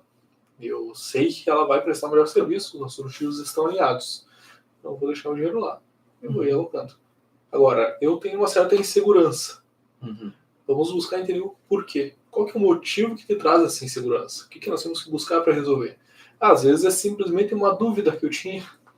Mas às vezes eu realmente não fui com a cara da pessoa, que pode acontecer também. Então, a confiança é a palavra-chave nisso aqui. Porque a relação hoje do assessor de investimentos não é simplesmente pegar o teu recurso e te ajudar a alocar ele. Nossa, é uma relação muito mais ampla do que isso. Nós estamos aqui para te ajudar a alcançar os teus objetivos lá na frente. Então, o que eu estou almejando ter daqui a 10 anos? Como que eu vou conquistar a minha aposentadoria? Como que eu vou mandar o meu filho para a faculdade? O meu trabalho é te ajudar a desenvolver soluções para isso. Então, se não tiver relação de confiança entre nós, eu vou tentar trazer um outro sócio meu para atender, ou te orientar através da educacional, para que você possa andar com as próprias pernas nesse mercado. Mas a confiança é uma palavra-chave para dizer o quanto eu posso terceirizar os investimentos. Certo. Não, porque e essa questão que tu tá falando da confiança é bem interessante, porque assim, o dinheiro é algo muito sensível para as pessoas, né? E então tu entregar isso assim para alguém e dizer assim, beleza, faz o teu, uma coisa assim que nós temos ali no escritório, por quase via de regra, né? O que eu tenho na minha carteira é a mesma coisa que eu vou trazer pro Douglas, se for meu cliente, o mesmo ativo. Vai mudar as proporções, às vezes na minha carteira vai ser 90%, na tua vai ser 5%, mas é o mesmo ativo. Porque eu sei que eu vou estar acompanhando o que eu tenho aqui. Pô, ele subiu muito, eu vou te ligar, talvez seja na hora de nós vender uma parte, um lucro. Ou ele caiu, eu vou te ligar, ele caiu por X, Y, Z, e vai recuperar, porque ele tem isso, isso e aquilo. Então, esse tipo de acompanhamento é o que você está buscando, não é? E aí tu começa a se questionar e ver se de fato é isso que tu precisa. Entendi. Não, bem interessante, porque... Mas nisso que eu comentava, assim, do dinheiro ser algo muito... Porque é muito interessante. Aí que nem eu digo, eu já começo a viajar um pouquinho mais para a área da... Quase que uma filosofia, uma psicologia, assim, porque naquele pedacinho de papel, naquele número na tela, assim, tá a quantidade de trabalho que tu ralou todo mês, né? Tá ali os teus sonhos, o que tu imagina fazer com isso. Então, realmente, é algo que nem tu disse, tem que bater esse santo, digamos assim, entre o assessor e o assessorado, e é algo que a pessoa precisa, né, realmente entender que... É a perspectiva que ela tem em relação ao próprio recurso, né? Por exemplo, eu vou trazer um outro exemplo, uma carta de consórcio. Estou pagando um boleto pro meu do futuro. É uma forma de tu enxergar. Ou eu estou comprando agora, paguei essa parcela aqui, é a porta da minha casa. Porque a carta de consórcio, tu já comprou bem. Tu só não sabe quando que tu vai, de fato, fazer a mudança. O investimento, ele é assim. tu sabe que se comprar um bom ativo, é claro, tu sabe que ele vai valorizar. Só não pode dizer quando isso vai acontecer. E para te trazer essa confiança de que vai acontecer, tirar as tuas dúvidas, te auxiliar com a plataforma, é onde a gente acaba ingressando. Entendi. Porque realmente, assim, eu não sei se eu não vou... Eu achei interessante a premissa que tu trouxe de orientar os assessorados a fazerem os cursos para alinhar melhor a comunicação. Mas vou dividir contigo uma frustração minha, assim, não necessariamente com o curso de vocês, não é esse o ponto, é com relação a todo o conhecimento que eu busquei, né, nessa área, é que eu cheguei no fim das contas, eu entendi, ok, se eu quero realmente investir, eu tenho que fazer uma escolha. Ou eu me dedico 100% a isso, porque daí eu vou ter que ler os relatórios dos investidores, a relação com investidores, sim, eu vou ter que acompanhar o mercado, eu vou ter que dedicar, sei lá, se não toda a minha vida, 20% do meu dia, sei lá, 2 horas por dia, 5 horas por dia, não sei quanto, mas eu vou ter que dedicar um tempo para olhar para essas coisas. Ou então eu preciso confiar em alguém, ou então eu preciso terceirizar essa responsabilidade. Essa foi a conclusão que eu cheguei, né, depois de tanto ir atrás de acaba sendo muito particular, né? E que a gente orienta. Tira uma vez ao mês, que é quando tu vai fazer o aporte. Estuda, olha os balanços, ok. Fiz o meu aporte, eu tenho que olhar de novo só lá na frente. Por quê? Porque se eu ficar olhando todo dia, como tu comentou aqui, tu vai ficar louco. Sim. E todo dia vai estar um preço diferente, todo dia não, fixa. O que eu digo de todo dia é, lógico, que também tem que ter aquele cuidado de se informar por manchete, né? Mas o que eu quero dizer assim é, a empresa que eu estou investindo lançou uma como é que chama? Fatos relevantes. Então, eu vou ter que ler isso aí. E aí, mas abriu um poço lá, não sei onde. O que isso quer dizer? Tá, beleza, vamos lá entender o que isso quer dizer. É isso que eu me refiro, assim, nessa situação de, cara, eu preciso me dedicar a isso, ou eu preciso terceirizar essa responsabilidade para outra pessoa. Eu digo, quando eu trago da educacional, é porque, assim, eu já me deparei com alguns clientes, alguns eu falo no plural, foi mais uma vez, que eu falando do termo liquidez, eles não conheciam esse termo. Liquidez é a facilidade que tu vai ter para ter acesso ao teu recurso. É um termo hoje essencial no mercado financeiro. Por exemplo, liquidez de ações é em 2 dias úteis. Sim. Liquidez de renda fixa pode ser só no vencimento ou pode ser imediata. Então, assim, é um termo essencial. Tem muitas pessoas que não conhecem. Então, por isso que a gente orienta a educacional por conta disso.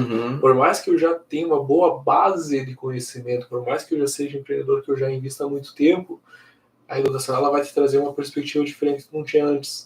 Ela vai te fazer enxergar por um outro ângulo. E ela vai, de fato, mostrar que tu não está investindo em uma meme coin que não tem fundamento. Tu está investindo, por exemplo, em um mercado que ele tem leis, que ele tem regularizações, que ele tem diversas instituições para fazer ele acontecer. É isso que a gente traz, a realidade do que é o mercado financeiro. E a gente não traz aleatório, que é como tu faria quando tu olha uma notícia de fato relevante. Então vai pesquisar o que é um posto, vai pesquisar o que é... Não, a gente traz um norte. Por isso que hoje, por exemplo, eu vou citar um exemplo na Agrar Reeducação. Nós temos hoje a nossa formação é dividida em 6 módulos. O módulo inicial a gente aborda mudança de mentalidade, que é indispensável. A gente aborda um pouco de macroeconomia e do sistema financeiro, né, que a pessoa tem que ter essa base, para daí nós começar a falar de investimento, que é a renda fixa, que é a emissão bancária, é o tesouro direto. Então, isso é só o módulo inicial. Tem outros módulos que é só para tratar de ações, só para tratar de fundos imobiliários. Então, como que a pessoa que trabalha, às vezes, 12 horas por dia, tem família em casa, tem aqui, ela vai conseguir se dedicar para isso. É um mercado muito amplo, ele está constantemente se atualizando. Então, o nosso trabalho ele é para que você não precise dedicar tanto tempo para isso, para te auxiliar e completar esse serviço para você. Então, nós estamos aqui sempre buscando trazer. Sim. Eu fiquei pensando aqui, né, que achei bem interessante a metáfora que tu colocou da carta de crédito, né? Tô pagando aqui o boleto, isso aqui é a porta, isso aqui é, né, sei lá, comprei 1 metro de ladrilho aqui. E às vezes as pessoas têm essa dificuldade de pensar na educação financeira como realmente algo significativo, porque as pessoas não conseguem ter essa visão de futuro, né? Sim. Eu, trabalhando, dando uma oficina de educação financeira, há um tempo atrás, um dos participantes me falou assim, não, mas eu compro um tênis por mês. E eu, ok. Por quê? Com qual finalidade? Porque eu gosto. Porque eu quero um tênis por mês. Tá bom. E aí, então, e ele é assim, tipo, falando isso justamente assim, no sentido, não, então por isso que o que tu tá falando aí não faz sentido pra mim, porque eu não quero guardar dinheiro, eu quero comprar meu tênis. Sim.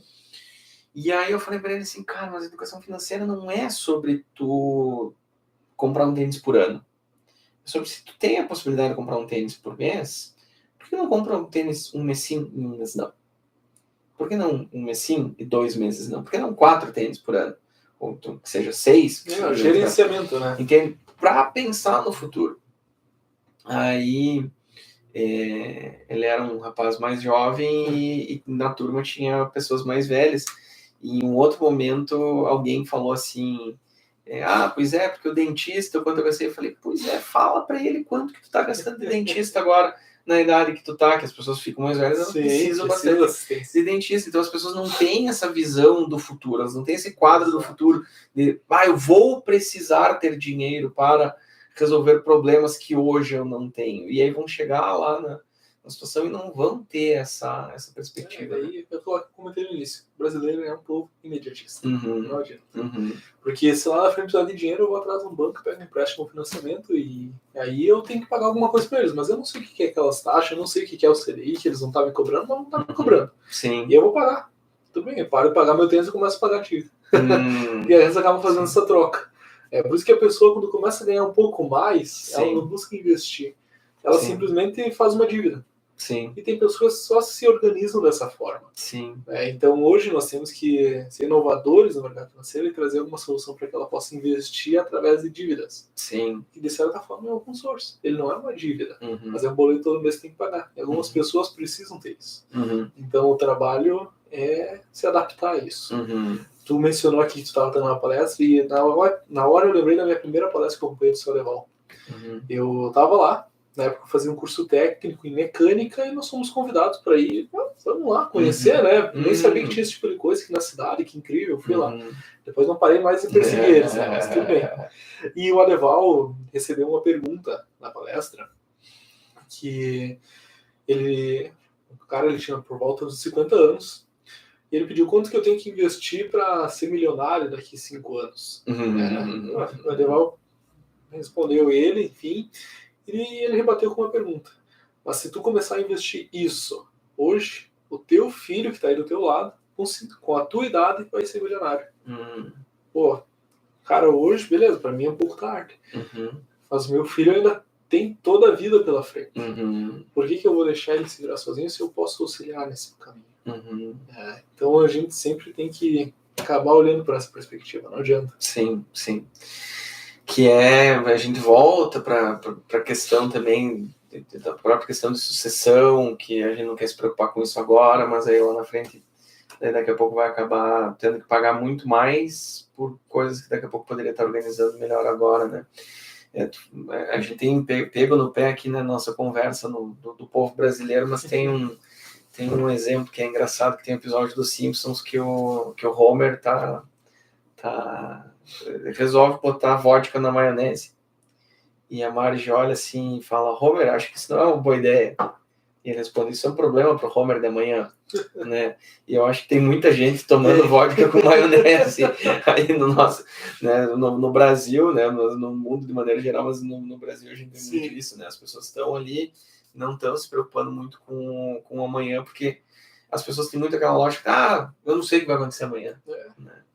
É aquela coisa da academia, né? Eu vou o ano inteiro na academia, daí chega no final do ano...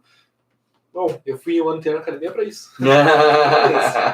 É uma questão de disciplina, é um hábito que tu tem que manter. Não vai ver o resultado do dia para noite. Sim. É interessante porque aí também entra uma questão também um pouco mais psicológica, que é a questão das pessoas do eu mereço. Né? Só que as pessoas pensam, eu mereço isso agora, elas não pensam no que elas merecem daqui a 5 anos, daqui a 10 anos, daqui a 20 anos, né? É muito comum, porque é 20 pila. Eu mereço um açaí de 30 pila. Muito tranquilo. Aí chega no final de semana, eu mereço pedir um lanche. Uhum. Aí eu saí pra jantar, eu mereço pedir uma bebida a mais, um vinho. Normalmente é mais caro no cardápio. Sim. E aí quando tu vai ver, tu merece, tu acabou gastando mais do que tu podia. Sim. E hoje é muito fácil tu fazer isso, porque o cartão de crédito ele facilita a vida. Sim. E aí muitas pessoas têm horror a isso. Meu Deus do céu, eu quero ver longe, eu não preciso do cartão. Não. Bem utilizado, ele é uma forma que tu ganha muito dinheiro. Nossa, hoje na XP, por exemplo, nós temos tanto investback quanto pontuação. Pontuação, tu pode conseguir uma viagem para onde tu quiser de forma gratuita. Claro que vai depender de quanto tu gasta, vai depender de outros fatores que aí tu tem que acompanhar. Você tem que fazer uma análise de mercado, você tem que conseguir acompanhar a troca de milhas e tudo. Mas é possível e é fácil. Só tem que parar, tirar um tempo e aprender.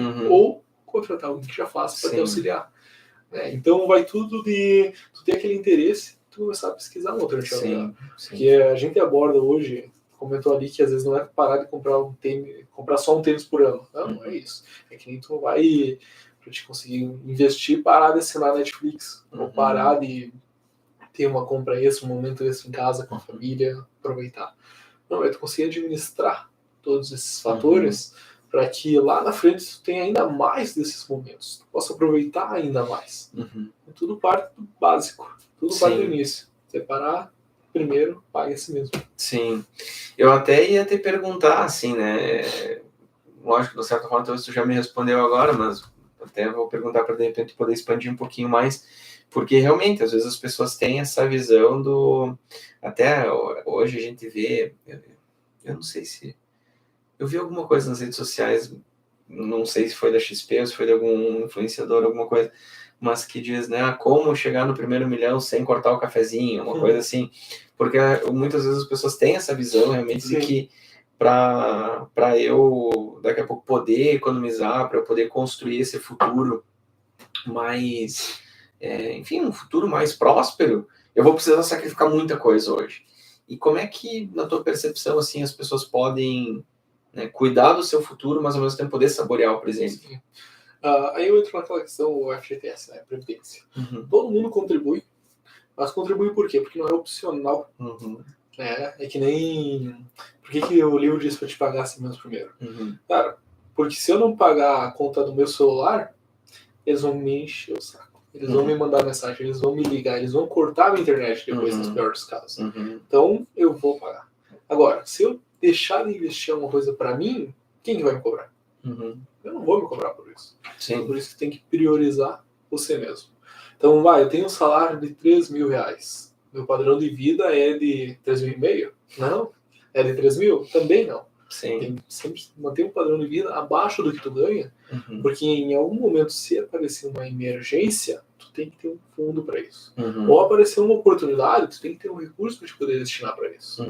Então, tu viver abaixo do teu padrão, do teu salário, manter o teu padrão de vida abaixo do teu salário, é indispensável para isso. E não, sei que não é fácil, não é uma coisa que tu vai conseguir fazer do dia para noite, às vezes, né? Mas tem que ter um ponto de partida. Tem que ter um momento que tu vai iniciar isso. Sim. É interessante isso que tu fala, né? Porque no fim das contas, teve uma expressão que eu achei muito engraçada esses dias atrás, não, faz mais tempo, que eu vi num podcast também, que tem o primo rico e tem o primo pobre. Eu não me lembro como é que é o nome do cara que é o influencer, que o nome dele é primo pobre. O primo pobre, ele diz que hoje em dia a gente tem uma nova classe social no Brasil, que é o dublê de rico. Que é o cara que tem tudo que o rico tem, menos o dinheiro, né? Ou seja, tem o tênis da marca X, tem a camiseta da marca não sei o quê, tem tudo, né? Tem toda a aparência de rico, mas no final das contas está, né, pagando juro para poder manter essa aparência. E inclusive é interessante, né? Porque uma das maiores mentiras que a gente tem no Brasil é o 10 vezes sem juros, né? Porque, e é isso que me chama a atenção, que as pessoas não sabem. As pessoas não têm essa percepção de que não existe 10 vezes sem juros, não existe 12 vezes sem juros. Existe, o juro está embutido na parcela, e se eu tiver o dinheiro para pagar à vista, eu consigo negociar um desconto, que seriam os juros, né? Ou seja, os juros estão sendo pagos de alguma forma, né? Então esse é o grande desafio que se tem nessa questão da educação financeira, né? Não, é exatamente isso. O preço à vista e o preço parcelado não é o mesmo, não é à toa. Então, é aquela coisa, tu só vai conseguir se desprender dessas amarras, conhecer um pouco melhor quando tu começar a buscar por isso, quando tu fazer aquela virada de chave. E para mim foi o livro Poemas de Vida da Babilônia. Para ti pode ser uma palestra, para outras pessoas vai ser outros assuntos. Sim. Mas ela tem que estar buscando por isso. Sim. Ela, em algum momento ela vai encontrar. Sim. E nessa lógica de economizar, de ter a sua estratégia de investimento visando o futuro, né? Porque educação financeira também é isso, não é só uma questão de organizar a vida financeira e de ter algo para o meu do futuro, é também realizar sonhos. Sim. Né? E aí eu queria saber de ti, quais são os sonhos que tu tem a realizar e que estão alinhados com a tua estratégia de investimento. Assim, o que tu sonha para ti? Bom, um dos meus objetivos, eu já estou no andamento com ele, quando eu tinha uns 18 anos, logo que eu fiz a carteira, até um pouquinho antes, eu comprei um Fusca. Uma tranqueira velha, por assim dizer, né, cara? Não fala mal de Fusca, que tem gente que gosta de Fusca. Deixa eu analisar. Tava lá reformando ele, fazendo, fiz pintura, fiz tudo, cara. Só faltava fazer o estofamento interno, ele tava perfeito com um gurizão de 18, 19 anos. E ele foi roubado da minha casa. Cara, o que eu vou fazer, né? Perdi o Fusca. Foi todo o investimento que eu tinha botado nele. Então eu comprei ele por 900 pila, tava valendo uns 10, 12 mil ali já. Bem, tá arrumadinho. Beleza. Cara, eu podia depois, em épocas eu trabalhei em indústrias aqui da cidade, tava ganhando muito bem ali. Eu podia ter ido lá, comprado outro e começar a reformar. Mas daí, assim, cara, se eu fizesse isso, eu ia estar botando uma corda no meu pescoço. Porque eu ia estar vivendo apertado. Porque na época eu não tinha uma gestão boa para conseguir administrar as contas e não vou bem. Então eu segurei. Aí agora não, faz quase um ano aí eu comprei um outro Fusca. Não vou deixar esse projeto. Aí eu tô reformando ele de novo, fazendo todo o processo. Então esse é um dos meus objetivos. Por quê? Sim. Beleza, é um passivo. Sim, é um passivo. Só que ele me traz uma tranquilidade. Ele me traz um equilíbrio entre a minha vida do trabalho e a minha vida pessoal, porque quando eu tô com ele é uma terapia pra mim. Né? Quando eu tô lá mexendo nele, quando eu tô viajando com ele, ouvindo aquele motor lá, cara, tem pessoas que acham isso horrível. Eu gosto muito. Sim. Então esse é um dos meus objetivos e eu já tô trabalhando para concluir ele. Então quando eu tô lá investindo, quando a empresa tá subindo, eu tô pensando o quê? É o carpete no meu Fusca que tá vindo pra cá. É a pintura dele que já tá ficando pronto também. Então a gente vai fazendo essas analogias que vai ficando mais fácil pra gente assimilar. É a mesma coisa que eu vou lá e vou comprar, por exemplo, uma camiseta. Cara, essa camiseta aqui me dava um lote de ações. Quando tu começa a pegar gosto pelo mercado, tu começa a fazer essas analogias internas, né? E uma coisa que acaba desmotivando algumas pessoas é não ter com quem conversar sobre isso. E é por isso que a gente acaba gerando vínculos com os investidores. Tanto em investimentos quanto na educacional. Na educacional a gente sempre cria um grupo depois e ali o pessoal pode trocar ideia. Né? Teve muita gente, eu sou um exemplo prático, eu comecei na educacional, fiz os cursos da pessoal primeiro e depois virei investidor, porque eu gostei demais daquele mercado ali. E eu vi nele oportunidades de realizar esses sonhos que eu estou realizando hoje. Então eu não tenho aquela ambição de sair viajando o mundo. Pretendo fazer isso? Eu pretendo. Mas primeiro eu quero reformar o Fusca para poder viajar o mundo com ele. Que legal. E tu comentou, né, dessa trajetória, né, trabalhando em indústria. Como é que foi essa transição da indústria para, pelo que eu entendi agora, para vou aprender sobre isso, vou começar a investir para se tornar assessor ali e sócio da Grave? Eu te falei que depois da primeira palestra do Deval, eu comecei a perseguir. Isso foi de fato. Porque assim, eu estava lá na palestra, na época eu estava estudando no curso técnico ainda, e eu trabalhava numa boa empresa aqui da cidade, eu tinha um salário muito bom para mim na época, né? E, cara, eu vi ali uma oportunidade e eu abracei a oportunidade. Aí eu fui lá e fiz o curso. Aí do curso eu pedi para eles, tem um oportunidade de trabalho aí. Eles iriam me pagar bem menos do que eu estava ganhando. Então esse foi um ponto que eles acharam que eu não iria manter. Tudo bem. E eu não tinha nenhuma experiência em conversar com pessoas, eu não tinha contatos. Era uma área totalmente diferente. Imagina, eu ficava fechado operando uma máquina. Né? Então era um trabalho totalmente diferente do que eu faço hoje. E aí eu fui rejeitado a primeira vez pela Grave Educação. Aí passou um período de uns 6 meses, mais ou menos. Só que quando eu fui rejeitado a primeira vez, eu pedi, então o que eu preciso ter? E eles me deram uma folhinha, deram uns rabiscos ali pra assim dizer, cara, tu precisa ter isso. Beleza, eu fui atrás. Na época eu estava finalizando o curso técnico, então eu passava a tarde no OID, né, que fiz ali o OID mecânica. De manhã eu estava fazendo um serviço terceiro, então umas 3, 4 horas ali, um antigo professor meu do Senai, auxiliando ele na parte de vendas. Cara, não fiquei muito tempo nessa, porque de noite eu ia para comer trabalhar. Então eu ficava uns 3 turnos ali. Aonde que eu ia estudar para tirar a certificação? Cara, eu ficava no intervalo lá comigo.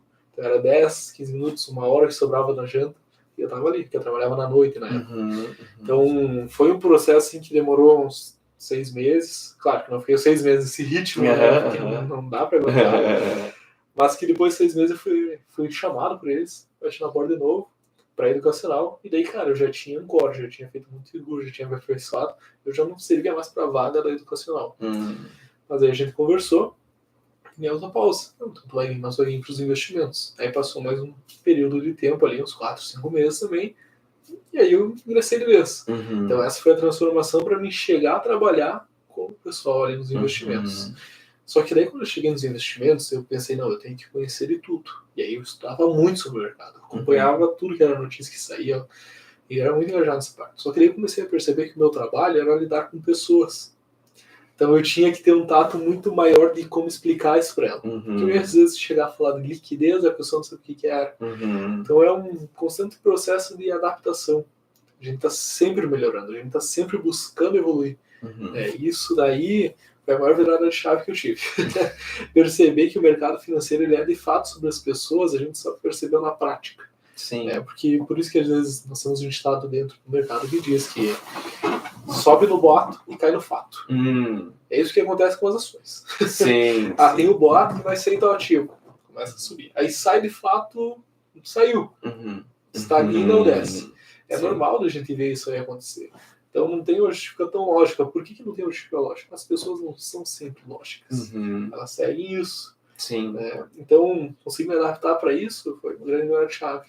E a partir disso a gente vai sempre evoluindo, né? Até porque a XP, a instituição, ela exige que nós façamos isso. Nós temos que ter um constante processo de evolução ali.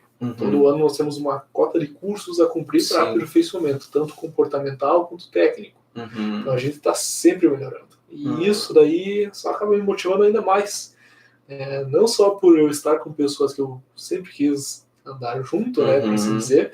Tem uma regra que diz, né, que tu é uma média das 5 pessoas que tu convive, dos conteúdos que você consome, dos ambientes em que você está.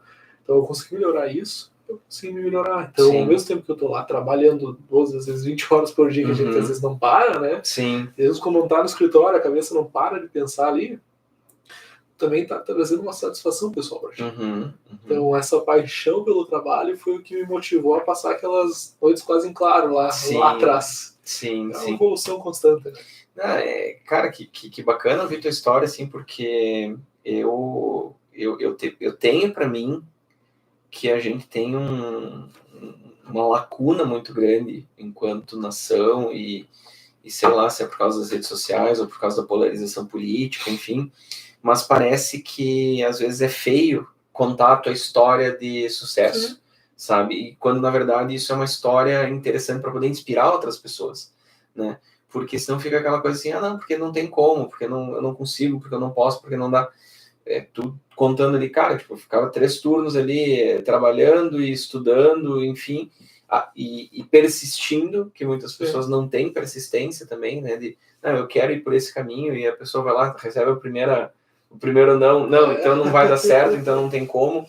Então, como é importante isso, como é importante a gente poder ter esses bons exemplos, essas boas histórias para contar e para poder inspirar as outras pessoas também, né, que é interessante que tu fala, né, da questão, com bastante trabalho, sim, e quando a gente fala, né, dessa questão de gestão de ativos, me parece também que é uma questão de poder dar valor ao trabalho e trabalhar de maneira inteligente, né, até na maneira de poder empregar esse dinheiro, porque senão a gente vai lá, trabalha e não consegue efetivamente usufruir do fruto desse trabalho. Porque no final das contas tu trabalhou, aí eu mereço. Equilíbrio, cada pessoa vai ter um ponto diferente para achar esse equilíbrio, mas ele se torna indispensável.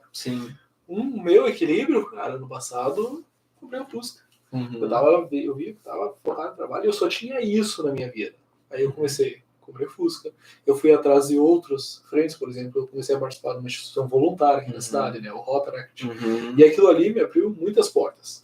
E eu não digo no sentido profissional, mas muito no sentido pessoal, conseguindo desenvolver muito bem ali. Que o objetivo do Rotaract é tanto ajudar na comunidade, quanto formar e capacitar líderes, os líderes do futuro. Então, cara, isso dali para mim foi incrível. Eu desenvolvi pra caramba ali. Claro, ajudei outras pessoas a se desenvolverem também. E isso que se torna indispensável. Então, a satisfação pessoal ela veio como consequência. Claro. Então, achar o ponto de equilíbrio ele se torna indispensável para te ter essa satisfação. Sim. Tu vê, né, como é importante, assim, acho que é outro traço interessante de ressaltar aqui, que também, às vezes, me parece que é um pouco difícil de achar nas pessoas, que é essa humildade para saber, não, mas eu preciso melhorar nisso. Né? Ou seja, na primeira vez que tu diz, foi rejeitado, é porque tu não tinha as qualificações necessárias. Não, então o que eu preciso? Eu preciso buscar essas qualificações. Então agora o que eu preciso mais? Beleza, eu estou entendendo de números e de planilhas, etc. Não, eu preciso me desenvolver melhor com pessoas. Então eu vou atrás de cursos, também né, podendo equalizar um pouco essa questão do trabalho com o trabalho voluntário também, que não deixa de ser uma forma de trabalhar. Né? É uma responsabilidade, né? É uma responsabilidade, né? E que ao mesmo tempo tu diz, cara, eu também aprendi a lidar mais com pessoas e a me formar enquanto líder e formar pessoas também nesse sentido, né? Então, realmente, a gente vê muitas pessoas, infelizmente, que às vezes dizem, não, mas eu sou assim e tá tudo certo e eu para sempre vou ser assim. Aqui nós entramos naquele ponto, né? A ambição e a ganância, elas são semelhantes, mas são totalmente diferentes. A ganância é uma coisa que não faz bem para ninguém. Agora, a ambição, ela é necessária. Tu tem que ter um grau de ambição, tu tem que buscar alguma coisa, tem que ter um objetivo claro.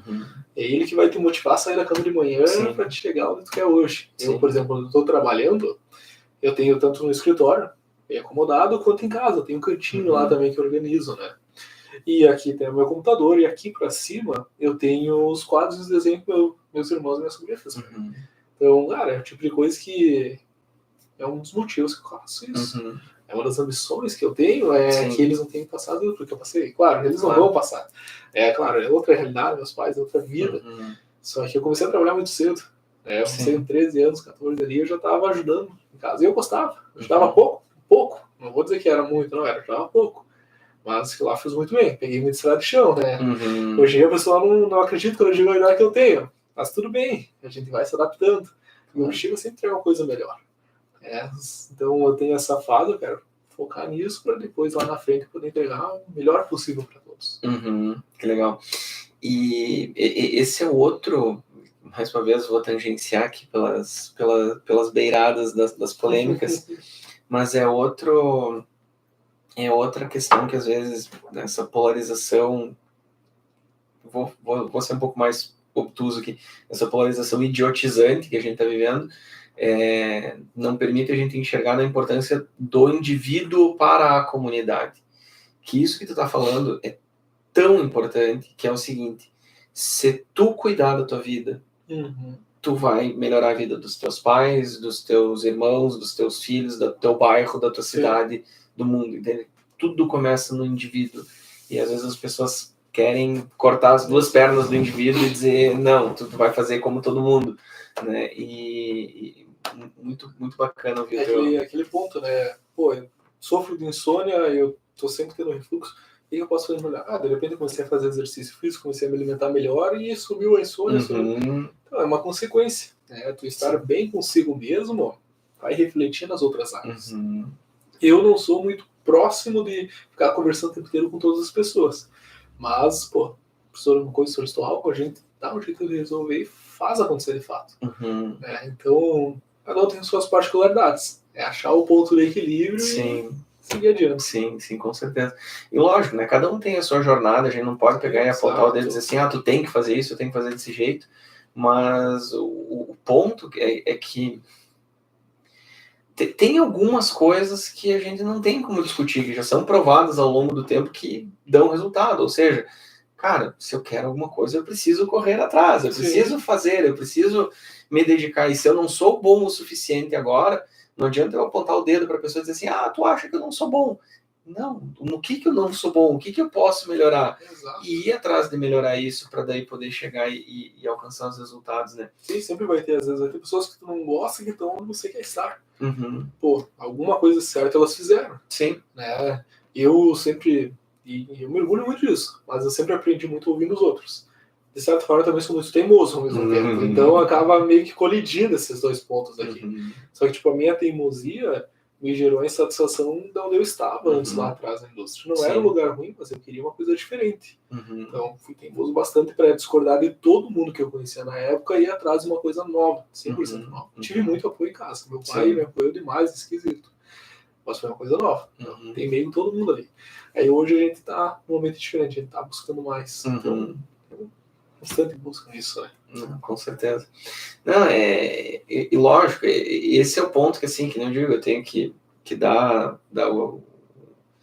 tenho que olhar para o outro lado, para o outro espectro também, que é o seguinte, uma coisa bem importante, falar, meu pai me apoiou muito. Tem muita gente que não tem isso, né? Que daqui a pouco, cara, não vai ter apoio da família e realmente vai estar todo mundo botando a pessoa para baixo e a pessoa realmente sente que não tem como ser puxada para cima. Mas aí volta aquela um pouquinho que sim, é um pouco de literatura coach, essa história de você é a média das 5 pessoas, mas isso é uma realidade. Quando a gente, como eu posso dizer assim, começa a tomar contato com pessoas que daqui a pouco estão ocupando um patamar que a gente gostaria de ocupar, a gente começa a olhar para essas pessoas, e a gente olha para essas pessoas com admiração e não com inveja, a gente, cara, o que essa pessoa está fazendo de certo? O que eu estou fazendo de errado? O que ela está fazendo que eu não faço? Exato. Ou o que eu estou fazendo que ela não faz? E a gente tem que pensar também o que eu não estou disposto a fazer para chegar lá. Exatamente. Tem muitas coisas que pessoas extremamente bem-sucedidas fazem. Banho gelado, acordar cedo amanhã, enfim. Sim. Cara, às vezes eu não estou disposto a fazer isso. Mas eu vou fazer o máximo possível para chegar lá também. Sim. É minha forma. A gente tem que sempre se adaptar. Sim. Não existe... Não está gravado na pedra a fórmula do sucesso. Não. Cada um tem o seu caminho, sim, né? Sim. Cada um tem o seu caminho, mas ainda assim tem algumas... Tem alguma... A fórmula não existe. Digamos assim, se a gente for agora vou eu botar o pé em outra seara que eu não tenho nenhum conhecimento, mas tá tudo certo, né? Mas indo para um pouquinho da química, né? A fórmula talvez não exista, mas os componentes químicos a gente conhece. É trabalho, é persistência, é dedicação, é estudo, né? Enfim, acho que esforço, eu já comentei. Até assim, eu que trabalho com a parte da psicologia positiva, tem um livro que, dando um panorama assim, bem rapidinho, né, dentro da psicologia positiva a gente fala muito sobre seis elementos para uma vida boa. Né? Emoções positivas, engajamento, realização, significado, eu falei realização, relacionamentos e saúde. Né? Saúde física, saúde mental, né? Enfim, mas a própria saúde física, né? Vigor físico, vitalidade. E na parte da realização tem um livro que é bem interessante da Angela Duckworth, que não é Garra, o nome do livro. E ele fala algo muito interessante que também foi bem impactante para mim, que fala, basicamente o resumo da ópera é que o esforço conta em dobro. Por quê? Porque se tu tem um talento e tu não colocar esforço nesse talento, tu tem um talento. Sim. Né? Mas se tu coloca esforço nesse talento, ele se transforma numa habilidade. E se tu tiver só essa habilidade e não fizer nada, tu vai ter só essa habilidade, assim como tu tem o talento. O Messi tem um talento para jogar bola, mas se ele não jogasse bola, né, se ele não treinasse fundamentos ali daqui a pouco de passe, de chute, etc., ele só ia ter o talento. Então ele virou um jogador habilidoso. E aí com o esforço, tu vai lá e tem o êxito, tem o sucesso, né? Tu chega e consegue realizar as coisas. Então aí tem essa questão do esforço quanto em dobro. Lógico que, né, só o esforço também não é... Perfeito. Aí eu vou fazer uma analogia com os investimentos. Imagina que eu recebi uma herança. Eu tenho dinheiro, tenho patrimônio. Eu vou investir, beleza. Mas eu não vou fazer o esforço de todo mês separar alguma coisa. Eu não vou ter disciplina de estar lá e continuar aumentando o meu pote, né? Aumentando o porquinho ali que está gerando dinheiro. Cara, eu vou chegar longe? Posso chegar muito longe. Mas não vai ser a mesma coisa se todo mês eu estivesse reforçando. Porque um exemplo muito claro aqui que eu posso trazer, as ações elas oscilam. Eu posso ter comprado uma ação muito boa, meu preço médio está aqui, e de repente a ação caiu aqui. Ela continua sendo excelente. E está ainda mais descontada. Se eu não fizer aportes mensais, se eu não fizer recorrência, meu preço médio vai ficar aqui, enquanto eu poderia ir baixando ele. Então, o aporte recorrente, a disciplina, ela é indispensável no mundo dos investimentos. Sim. E aí vai tudo da pessoa, né? O bem-estar, como que ela se sente, ela está confortável que ela está investindo, não está. E esses tópicos aí não são fáceis de ser abordados. Sim. Porque justamente isso, né? E aí entra esse ponto que nem eu digo, a gente tangencia aqui em cima da linha que divide o politicamente correto do incorreto, mas são temáticas que às vezes as pessoas veem. A gente falou um pouquinho antes da questão dessa demonização, por assim dizer, do dinheiro. Um exemplo que eu trago aqui também, isso só falando nas palestras, né? Vamos pegar um exemplo assim, do Superman, por exemplo. Cara, quem que é o maior vilão do Superman hoje? Lex Luthor. Sim. Um multimilionário, cara extremamente rico. Sim. E quem que é o Superman? É o Clark Kent, fazendeiro, é um humilde. Então, de forma indireta, ele antagoniza o dinheiro. Sim. Pega o Homem-Aranha, claro que tem exemplos contrários, o Batman. O próprio Homem de Ferro. Sim, mas de certa forma isso está enraizado também na nossa cultura e não é uma coisa fácil de ser mudada, fácil de ser alterada, porque o pessoal acaba vendo o empresário bem-sucedido como um cara ganancioso. E, cara, isso não é bem assim. O dinheiro ele é só uma ferramenta. Sim. Você tem que aprender a utilizar ele, aprender a trabalhar e aprender a fazer ele trabalhar por nós. Claro. Tipo de coisa que demanda um tempinho, demanda um estudo. Não, com certeza. A gente não pode ser inocente, assim, também de achar que não, todos os empresários são lindos, maravilhosos e queridos, etc. Mas as pessoas têm realmente uma visão distorcida de que, são todos. Não são todos. Sim. Aí, talvez, quem vai assistir vai dizer que eu sou um pouco inocente, sim, mas eu acho que é a minoria. No meu entendimento, não é uma minoria 49-51, é uma minoria pequena. Se eu fosse estimar um número aqui, chutando mesmo assim, eu diria, sei lá, 10%. Né? Entre 10 e 1. É ganancioso, é mesquinho, é ruim, né? Mas tem um percentual de pessoas que daqui a pouco só são mal compreendidas ou não sabem se comunicar, não sabem se expressar, mas não são fundamentalmente más. Né, pessoas mal intencionadas. São pessoas que, de repente, com o devido direcionamento, devido apoio, devido, né, sei lá, uma mentoria, conseguem, né, alinhar melhor a sua comunicação, a sua gestão de maneira geral. Mas, no final das contas, o que fica é o vilão da novela das 8, é o vilão do Superman, né, que é o milionário, que ganha o dinheiro roubando, enfim. Mas o dinheiro, no final das contas, é isso, né? Ele é um recurso, ele não é uma entidade, ele não é uma coisa boa, uma coisa má. Exato. Ele é uma ferramenta, que nem tu falou. Da mesma maneira que a pessoa que, sei lá, ganhou uma herança, ela pode sentar naquele monte de dinheiro e não fazer nada, nem para o outro, nem para si mesmo, né? Ela pode, daqui a pouco, colocar esse dinheiro para um bom uso. Exatamente. Né? E esse bom uso vai depender do quê? Perfil, objetivos, necessidades. E muitas vezes ela não sabe nem por onde começar. Sim. Cara, começa buscando a ajuda de um especialista. Sim. Nós estamos ali para orientar nesse caminho, que a gente sabe que não é um caminho fácil de ser trilhado. Sim. Mas nós já trilhamos ele, ajudamos outras pessoas a trilhar, a gente está ali para ajudar todo mundo. Então, hoje, por exemplo, é muito difícil para nós conseguir atender alguém que está começando agora, vai começar com 50 pila, com 100 reais na assessoria. Por quê? Porque demanda de tempo, demanda de energia. Mas a gente consegue orientar muito bem na educacional. Então, uma área complementa a outra. Então, a gente não, hoje em dia, podemos dizer, nós não deixamos ninguém desassistidos nesse quesito. Estamos ali para fazer 100% no mercado. Legal, bacana. Tu comentou antes ali da questão do Rotaract. Como é que foi essa entrada no trabalho voluntário? Quais são os projetos que de repente está envolvido, que tu gostaria de compartilhar com as pessoas aí? Eu sempre fui um cara curioso. Sempre fui extremamente curioso. Sempre quis conhecer, entender como funcionava. E dentro do trabalho voluntário, diversas coisas. E no trabalho voluntário em si, eu tenho a proximidade que algumas pessoas no meu escritório já são membros tanto do Rotary quanto do Rotaract. E me convidaram para estar participando de uma reunião. Eu fui despretensiosamente, vamos ver o que é isso aqui, né? Aí chegando lá eu vi que eram jovens... Só uma... Fica à vontade. Eram jovens da minha idade, né, aproximadamente, um pouquinho mais, um pouquinho menos, mas nessa faixa etária, e que tinham um pensamento muito semelhante, né, que era tanto ajudar os outros, quanto melhorar a si próprios. E acabei me envolvendo muito nisso, porque é o mesmo pensamento que eu tenho, o mesmo objetivo que eu tenho hoje. Né? Então a gente acabou prosperando junto.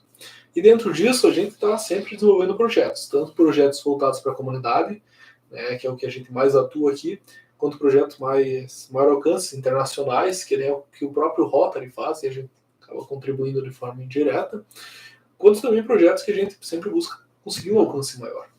E para isso a gente percebeu uma certa demanda que tinha, que era a união entre os clubes. Porque, por exemplo, nós vamos pegar, tem o Rotary e tem o Lions. São duas instituições de enorme prestígio, não só aqui na cidade, mas no mundo inteiro. E essas instituições, de uma forma, às vezes não, nunca intencional, elas acabam competindo para ter o mesmo alcance das pessoas. Às vezes dentro do próprio Rotary tem mais de um clube e eles acabam fazendo essa competição também. Nós pensamos, cara, a gente pode unificar isso. Nós podemos facilitar a comunicação, agregar, aumentar o engajamento. Vamos tentar centralizar essas informações. Nós nunca vamos ter o mesmo alcance que alguém que está no Rotary, alguém que está no Lions, porque são empresários, são pessoas bem-sucedidas, que normalmente têm um alcance muito maior do que os jovens que estão ali começando a vida, por assim dizer. Tá? Claro que não é uma regra, só um exemplo. Vamos desenvolver um meio de comunicação para facilitar isso.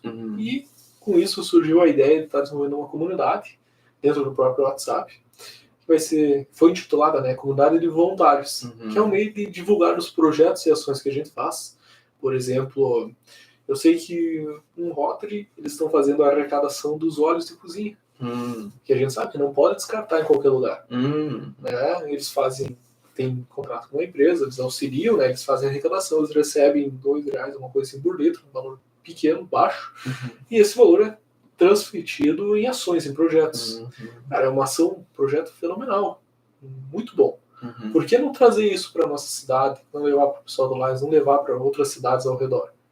Só que como que a gente vai saber dessa informação? Sim. Beleza, eu tenho o contato, fiquei sabendo. Agora eu vou preparar para levar isso até, divulgar mais isso. Sim. Então esse é o objetivo, esse foi um dos maiores projetos que nós estamos planejando para esse ano. Já está em execução, né, fase inicial, buscando aumentar o alcance. Então, quem também estiver acompanhando aí, quiser estar sabendo um pouco mais, a gente fica super receptivo para apresentar. Com certeza, posso divulgar, depois colocar o QR Code aqui na tela, colocar link no... Vai ser muito bem-vindo, na verdade. Legal, bacana, então eu coloco aí as informações depois. E para a gente ir se caminhando para nossa... Já são quase 2 horas aqui que a gente está conversando. Queria te fazer uma pergunta que eu tenho feito para todos os meus convidados aqui. Qual foi o melhor conselho que tu já ouviu? Melhor conselho? Quando eu estava saindo da área industrial e indo para a área de investimentos, um dos meus mentores disse: faça o que precisa ser feito. E é isso. Hoje a XP tem um lema que é back to the basic, que é volta ao básico. E faça o que precisa ser feito. Ela tem muita linha com isso. Porque, cara, hoje, no meu trabalho, eu preciso conversar com as pessoas, eu preciso ligar, eu preciso informar. Se eu não fizer isso, meu trabalho não vai prosperar. O que meu Fusca precisa para andar? Precisa de gasolina. Então eu vou parar no posto e vou fazer. O que eu preciso fazer para me aposentar lá na frente? Eu preciso ter um planejamento hoje. Eu vou ir atrás disso. Então faça o que precisa ser feito. É o melhor conselho assim, que eu já ouvi, porque eu absorvi ele muito bem. Sim. Cara, é muito interessante ver esse conselho, porque ele me lembra uma frase, assim, talvez seja um pouquinho batida também, mas vamos lá, que diz que o mais complicado é fazer o simples bem feito. Sim. Né? E é muito interessante essa frase que tu colocou, porque fazer o que precisa ser feito. Se eu sigo esse mantra, eu estou explorando aqui em cima do... que me disse é isso. Sim. Que tu entende também, se faz sentido. Se eu sigo esse mantra, se eu sigo esse conselho, faço o que precisa ser feito, o ênfase está no precisa, eu primeiro tenho que me perguntar o que precisa ser feito. E aí daqui a pouco eu vou ter uma lista, depois eu vou pegar o exemplo do Fusca, que também é uma área que eu não entendo, apesar de eu gostar de carro, já ter tido Fusca, mas eu não entendo nada de mecânica, de qualquer outra coisa, né? O que precisa ser feito? Cara, ok, o Fusca precisa de gasolina, mas se o pneu tá furado, eu preciso trocar o pneu antes de botar a gasolina. Não adianta botar gasolina se o pneu tá furado. Mas agora imagina que o pneu tá furado, tá com um novo tanque, e eu vou postergando. Eu não vou sair do Fusca, vou pegar um Uber. E eu vou postergando. Cara, precisa ser feito aquilo ali em algum momento. Sim. Que a gente chega numa fase da vida adulta que ninguém vai fazer por nós. Se eu quero um emprego melhor, se eu quero uma promoção, não vai ser o meu colega estudar que vai me dar promoção. Na verdade, vai ser bem o contrário. Sim. Então, eu tenho que fazer. Não adianta. Fazer o que precisa.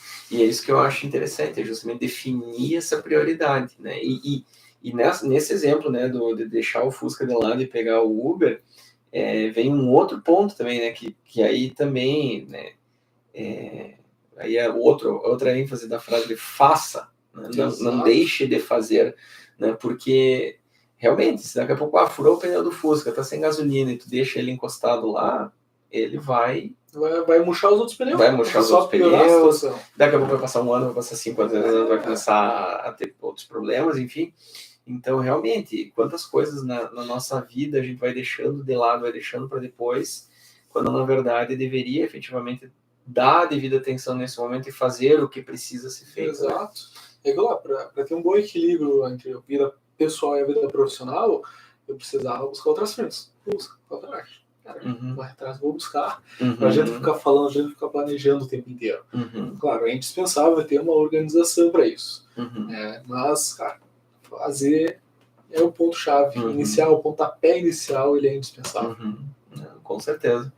Legal, e Eduardo, como é que o pessoal pode te encontrar nas redes sociais, enfim, ou daqui a pouco, como é que o pessoal pode entrar em contato com o escritório para agendar uma conversa, enfim, agora é hora de fazer o jabá aí. O jabá? Bom, não tem muito mistério, né? Nas redes sociais nós estamos no Instagram, a minha rede pessoal é Camargo XP _, bem simples, bem prático para ser localizado. A da Graham Investimentos é Graham Investimentos, propriamente dito. Da Graham Educação, Graham Educação também. Não, perdão, é Investimentos Graham. Tá. Investimentos Graham da Investimentos. É invertido, perdão. E o meu WhatsApp também, né? Um número muito difícil de decorar esse, cara. É 991916666. Legal. Difícil de achar. Beleza, as pessoas podem te acionar diretamente, então se precisarem de... Sim, nós estamos aqui para prestar esse suporte, né? Então, uma conversa hoje com nós não tem custo nenhum. Mapeamento inicial, um diagnóstico que a gente chama. Mas é extremamente necessário, porque às vezes a gente não vai iniciar o trabalho agora, mas tu vai saber o que tu precisa para poder iniciar ele ali na frente. Então fazer o que precisa ser feito. Legal, maravilha. Eduardo, obrigado por ter aceito o convite de estar aqui conversando e trazendo todo esse arcabouço, digamos assim, que não é fiscal, mas é de informações, né, para o pessoal poder realmente se dar conta que o que precisa ser feito agora. Sim. Não dá para a gente ficar esperando, né, amanhã, semana que vem, daqui a 1 ano, daqui a 10 anos, senão a gente perde efetivamente as oportunidades que a vida apresenta para a gente no momento. Né? E eu que agradeço pela oportunidade também de estar aqui falando, né? Primeiro de 2025 aí, para chave de ouro. Legal, maravilha. Obrigadão. E até uma próxima oportunidade. Valeu, pessoal. Até mais, até o próximo episódio. Tchau, tchau. Obrigado por ter acompanhado minha conversa com o Eduardo Camargo aqui no podcast Gestão Ilimitada. Agora, caros amigos, quero deixar vocês com uma frase de Benjamin Graham, escritor do livro O Investidor Inteligente. Investir não é sobre vencer os outros no jogo deles, é sobre controlar a si mesmo em seu próprio jogo. Mais uma vez, muito obrigado pela sua audiência e até a próxima.